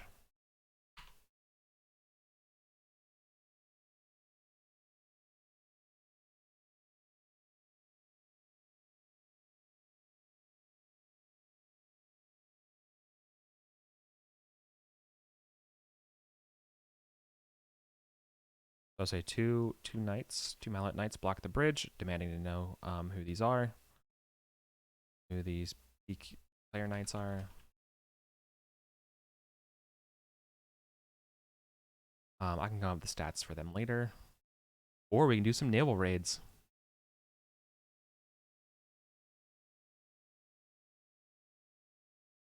Immigrant song. The knights are the report to Hatone.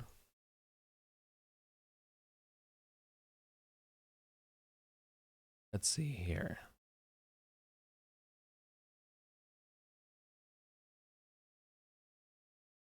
We're going to reeve the Franklands coast.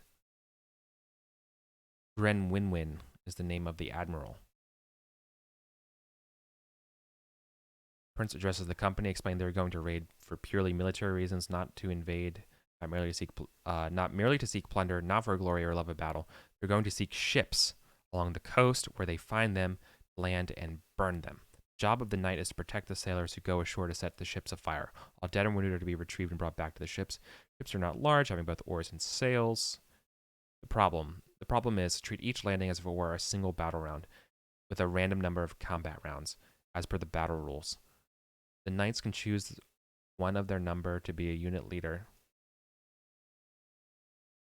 So this will be the raid mechanics. I'll put down the raid mechanics.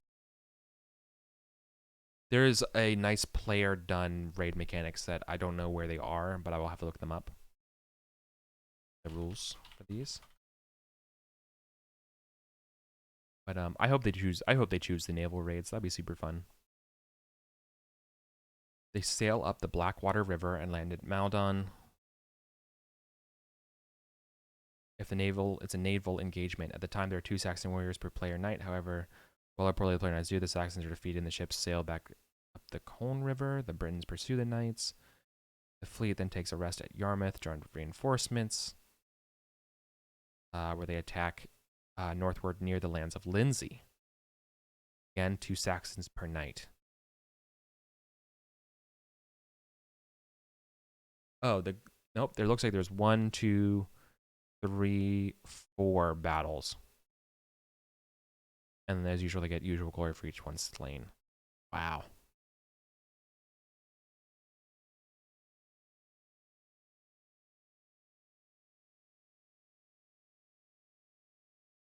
Several times he asked the knights to the hall to tell them again what they saw in Eberkurum. Interesting. I'm reading the last bits of the raids. So raid mechanics. Put down there's 5 raids. Cool.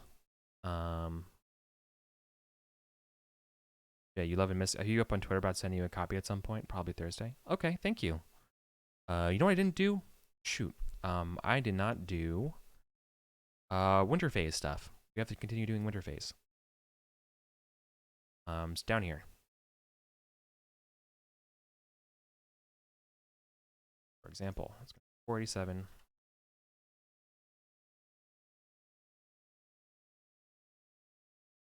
You're anticipating 11 income. Wait, I'm in the right. No, I'm not. I'm in the wrong one. This is going over.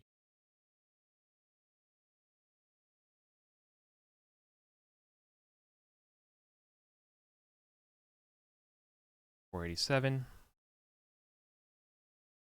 The manorial. They have table. They already rolled their 2d6s for me, way back before the war. 2 and 6 and 4 and 5. So let's do gems. 2 and 6. So that's a manorial luck table. A 2 in King Uther is no result. Nice. Oh, that's the conflict table. Manorial luck table is not. That's a calamity. We roll in the calamity table.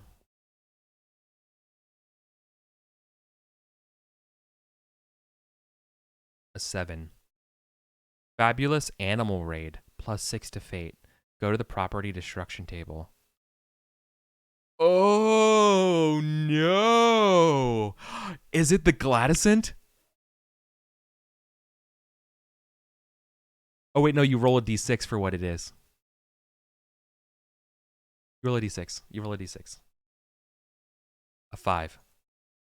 A 5 is something unseen, unknown, and unthinkable. Yeah.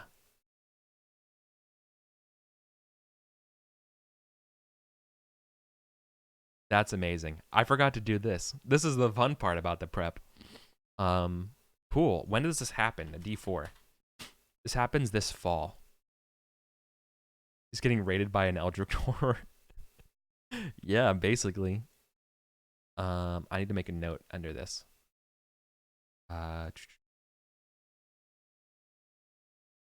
This is Irwin of Cholderton. Manor is raided. Our manor is attacked by an unknown beast. Let's do the property damage. Property damage table. Also 1d6 to see what it is. Okay, that's right. +6 to fate. Whatever I roll, +6. I didn't roll weather yet.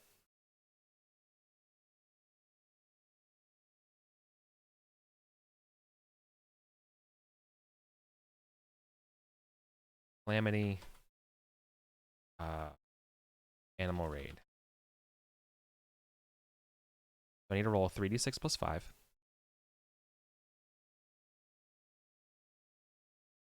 14. And then I add a d6 to it. 4. Or no, it was +6, so it's a 20. So fate is 20 this go round. And let's see what was destroyed. Or what will be destroyed. This is the fall. So maybe something could happen. This is a d20. 4. No permanent damage. Awesome. This would be his wife. This would be his new wife telling him, being like, you're not going to believe this. Like, you're just not going to believe it. He's like, what are you going to talk about? Like, I shouldn't even said anything. Actually, what if they don't see the creature? What if instead it's King Pellinor? What if King Pellinor drives it off? That's the no minor damage. Is that some crazy bush knight ran through our town? Yeah. That's what it is. That's what it is. Oh my god. So his old wife saw the tip of the tail, maybe, of the creature. And the Gladysant has a tail of, I wrote it down in my notes because I'm not smart enough to remember this. Gladysant. The questing beast. The body of a leopard, the haunches of a lion, the feet of a hart. It doesn't have a tail. Let's just say the haunches of a lion and the feet of a hart. So they just saw a bit of a strange deer. They only caught a glimpse of it. But hot on its pursuit is was this noble king. Or oh, that's so good. Yeah. The back legs leaping away into the forest. Exactly. And then you hear the laughing sounds of King Pellinor, like, ho, ho, ho, I got you now. That's so good. Oh, yeah. Oh, yeah, leopard's tail. Yeah, a spotted tail. Oh, so good. Yeah, with footprints. Oh, Arberlin, you're so smart. Yes, footprints. Fabulous footprints.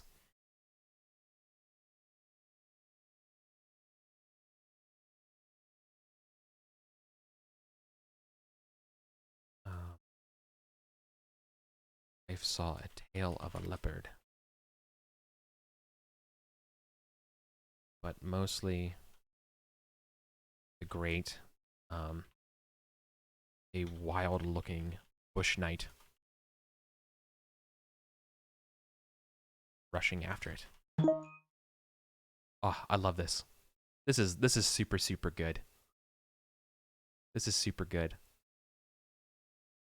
This is in the fall. Note. That's a 2 and a 6 now at the conflict table. Hope you all are enjoying this. A 6 on the conflict table is pillaged. Pillage, enemies come to the land and stayed a while. Oh no. Oh god damn. Oh god damn.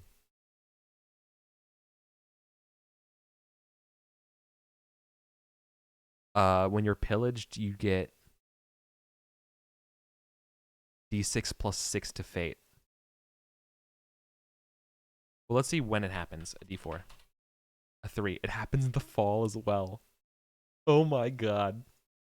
Oh my god.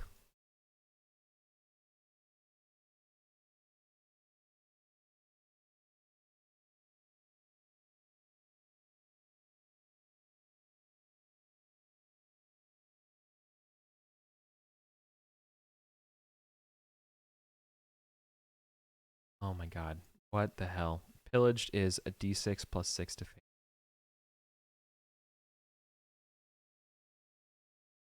Let's roll the fate. 10. An additional 10 to fate.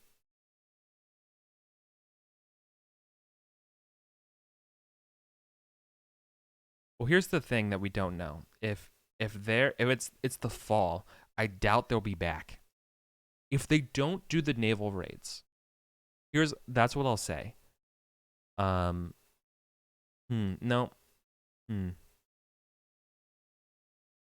None of them bring them back. If they go to the Malahut embassy, they will not be back. That's for sure. I will ask them to do an energetic check. Maybe that's what it is if they get back in time. And if they get back in time, then what does that look like?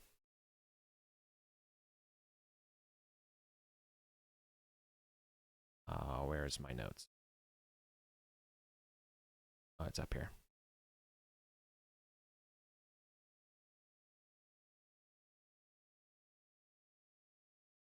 There's also property destruction.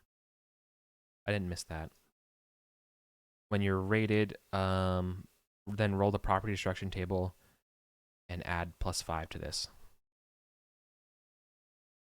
A 24. That can't be good. That cannot be good. A 24, a quarter of the village, and 1d3 fields.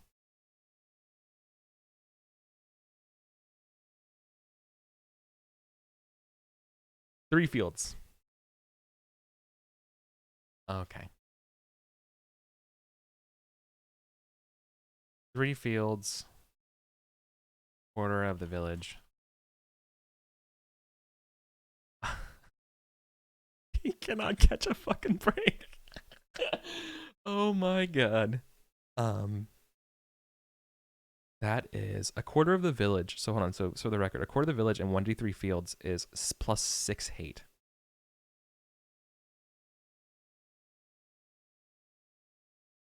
-3 income. But again, this is assuming that he doesn't get back in time. So there's no way Jim as a player will know this. But if they choose to be like, fuck it, we're not going to Malahut, they'll have a chance to stop this. They'll be home when the pillaging happens. That's awesome. That's so cool. So okay, so let's figure this out. If you're being pillaged, this is, wonder if this is a type of conflict. The funny thing is that this is like the opposite of a raid that they were doing.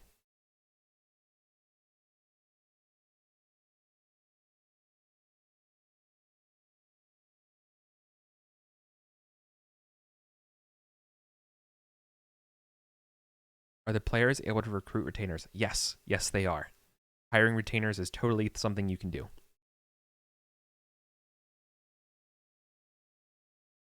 So this is going to be a fight.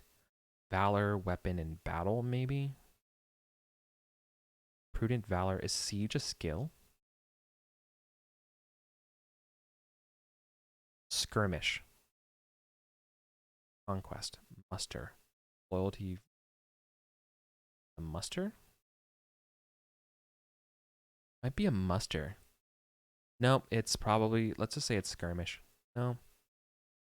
Conquest? No. Hideout?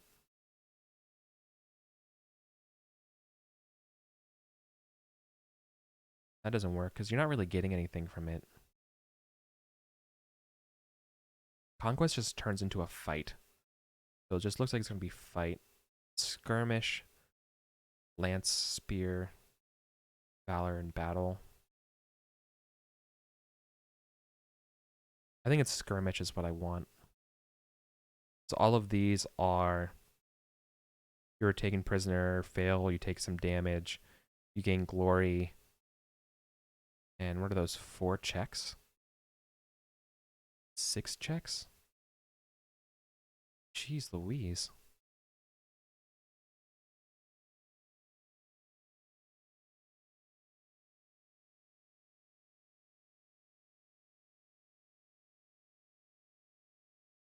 Okay.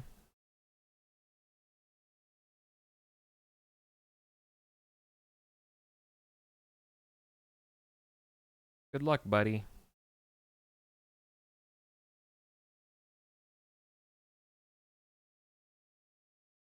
That's if they're back, if they survive. I think the opposite here is, I think I will change what gets destroyed based on that. The 10 fate also could change. So what would happen instead, the way I see it, is 1 success, 0 success as written. 1 success is, let's say, that should be 75% of what it is. So really it's 1 field and 3 hate and quarter of a village. So 4 hate minus 1 income. 2 is just quarter of the village. So just 3 hate. 3 success is oh wait, also this should be 1d6 plus something instead. Written. So I already rolled 10 10 fate added already. 1 field. This is actually going to be 7 fate, 4 fate, 1 fate. 1 hate added. So I'm just going to say minor damage. 1 hate added. 1 fate, if you're able to succeed. Let's just do that. That's fine. This is all like a super conditional thing. So that's Sir Irwin. Let's do Sir Gareth.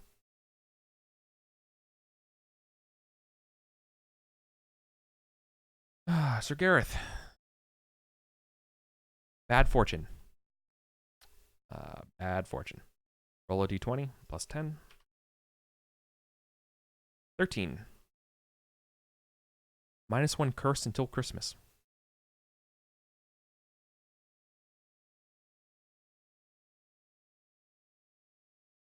Wait, what am I doing?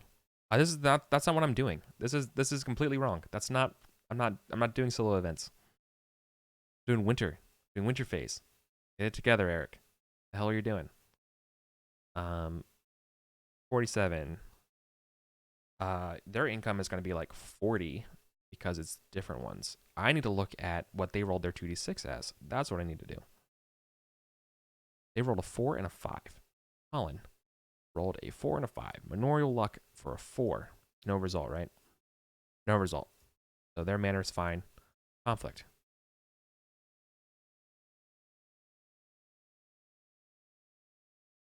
A 5 is rated.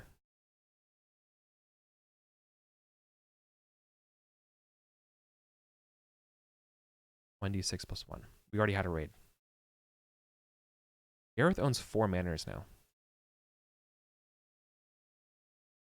This also happens in the fall. Oh, these dudes better get home.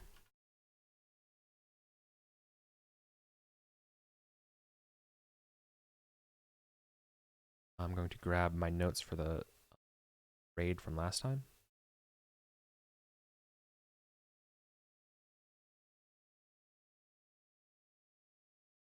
We're going to use the same stuff for this one.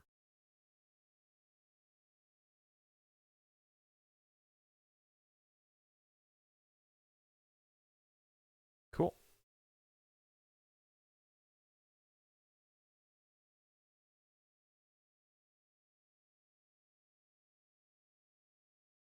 What was my 3d6 + 5? That was 14. The base was 14. But this will change. Wow. Then they have to do their care for their peasantry. Then we come up with the harvest result. Yeah, so that's what I'm doing. Let's just do a couple NPCs. See what happened. So let's do Frayed. Let's do a solo event for Frayed. For 487. Frayed gets a 10. 10 is a relation. They are wed. They are chaste. 2013. They succeed. So it's a joy roll. They gain love of their wife. Aw, great. They fall more in love with Lady Grade. Nice. So that's not really interesting then. I'll just mark they fall in love with.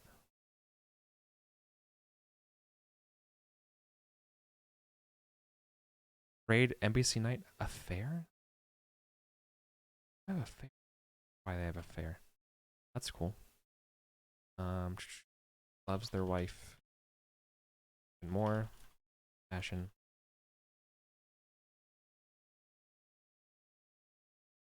Let's see the survival rate of their baby.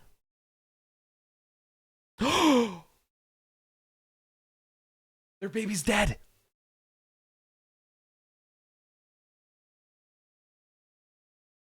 Do they have another baby?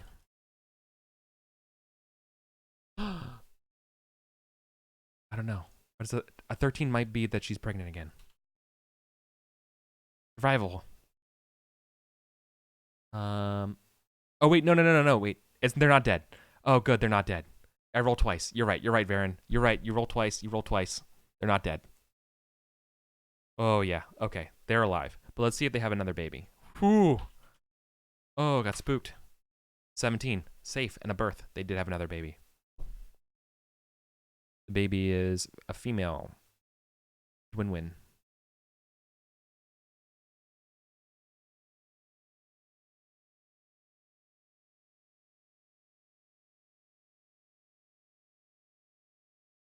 I will have to level. I'll have to age everybody up at the end of this.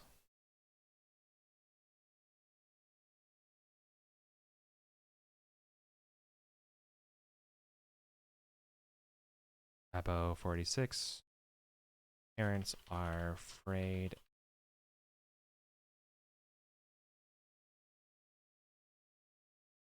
This needs to be 40.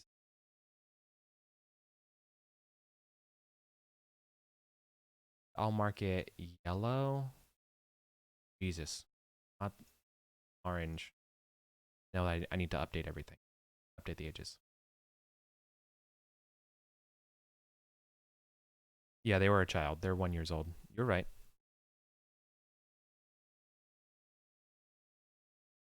Oh my god, no wait, no, it is an infant. Ah shit, no, oh my god, why are we doing this to, you're doing this to me. You're right, they're dead. We went from, oh no, they're dead, to, oh wait, they're alive, they get another roll, to, oh no, they're dead again. Yeah, nope, he's dead. Little baby Doug is dead. There goes my hero. Yep. It's 0 to 1. Rip duders.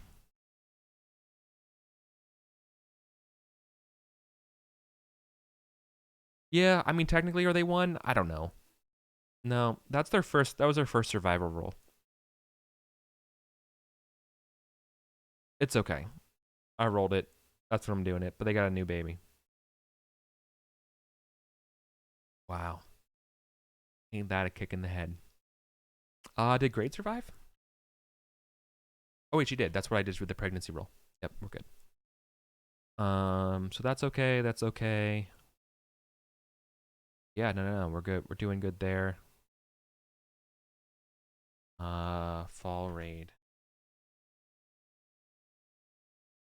Boy.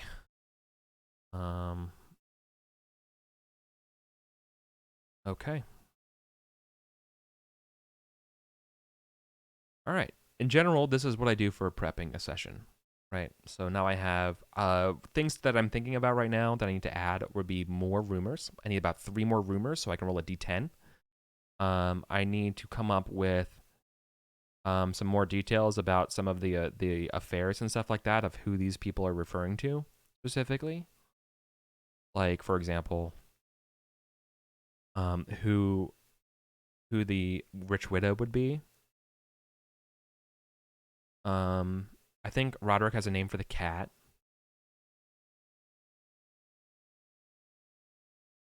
But yeah, other than that, any rumors about Saxon raiding parts? Oh yeah. Oh, that's a great rumor. Yeah, of course, naturally. The fell north wind blows.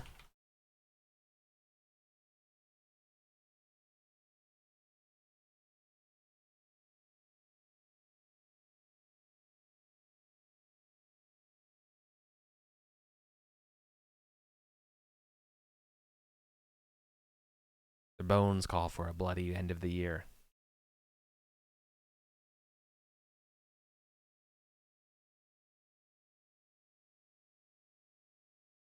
I love that. Oh, what a good rumor. Saragon, thank you. That's such a good rumor because if you roll on the rumors table and you get that, you get the 8, That's a rumor.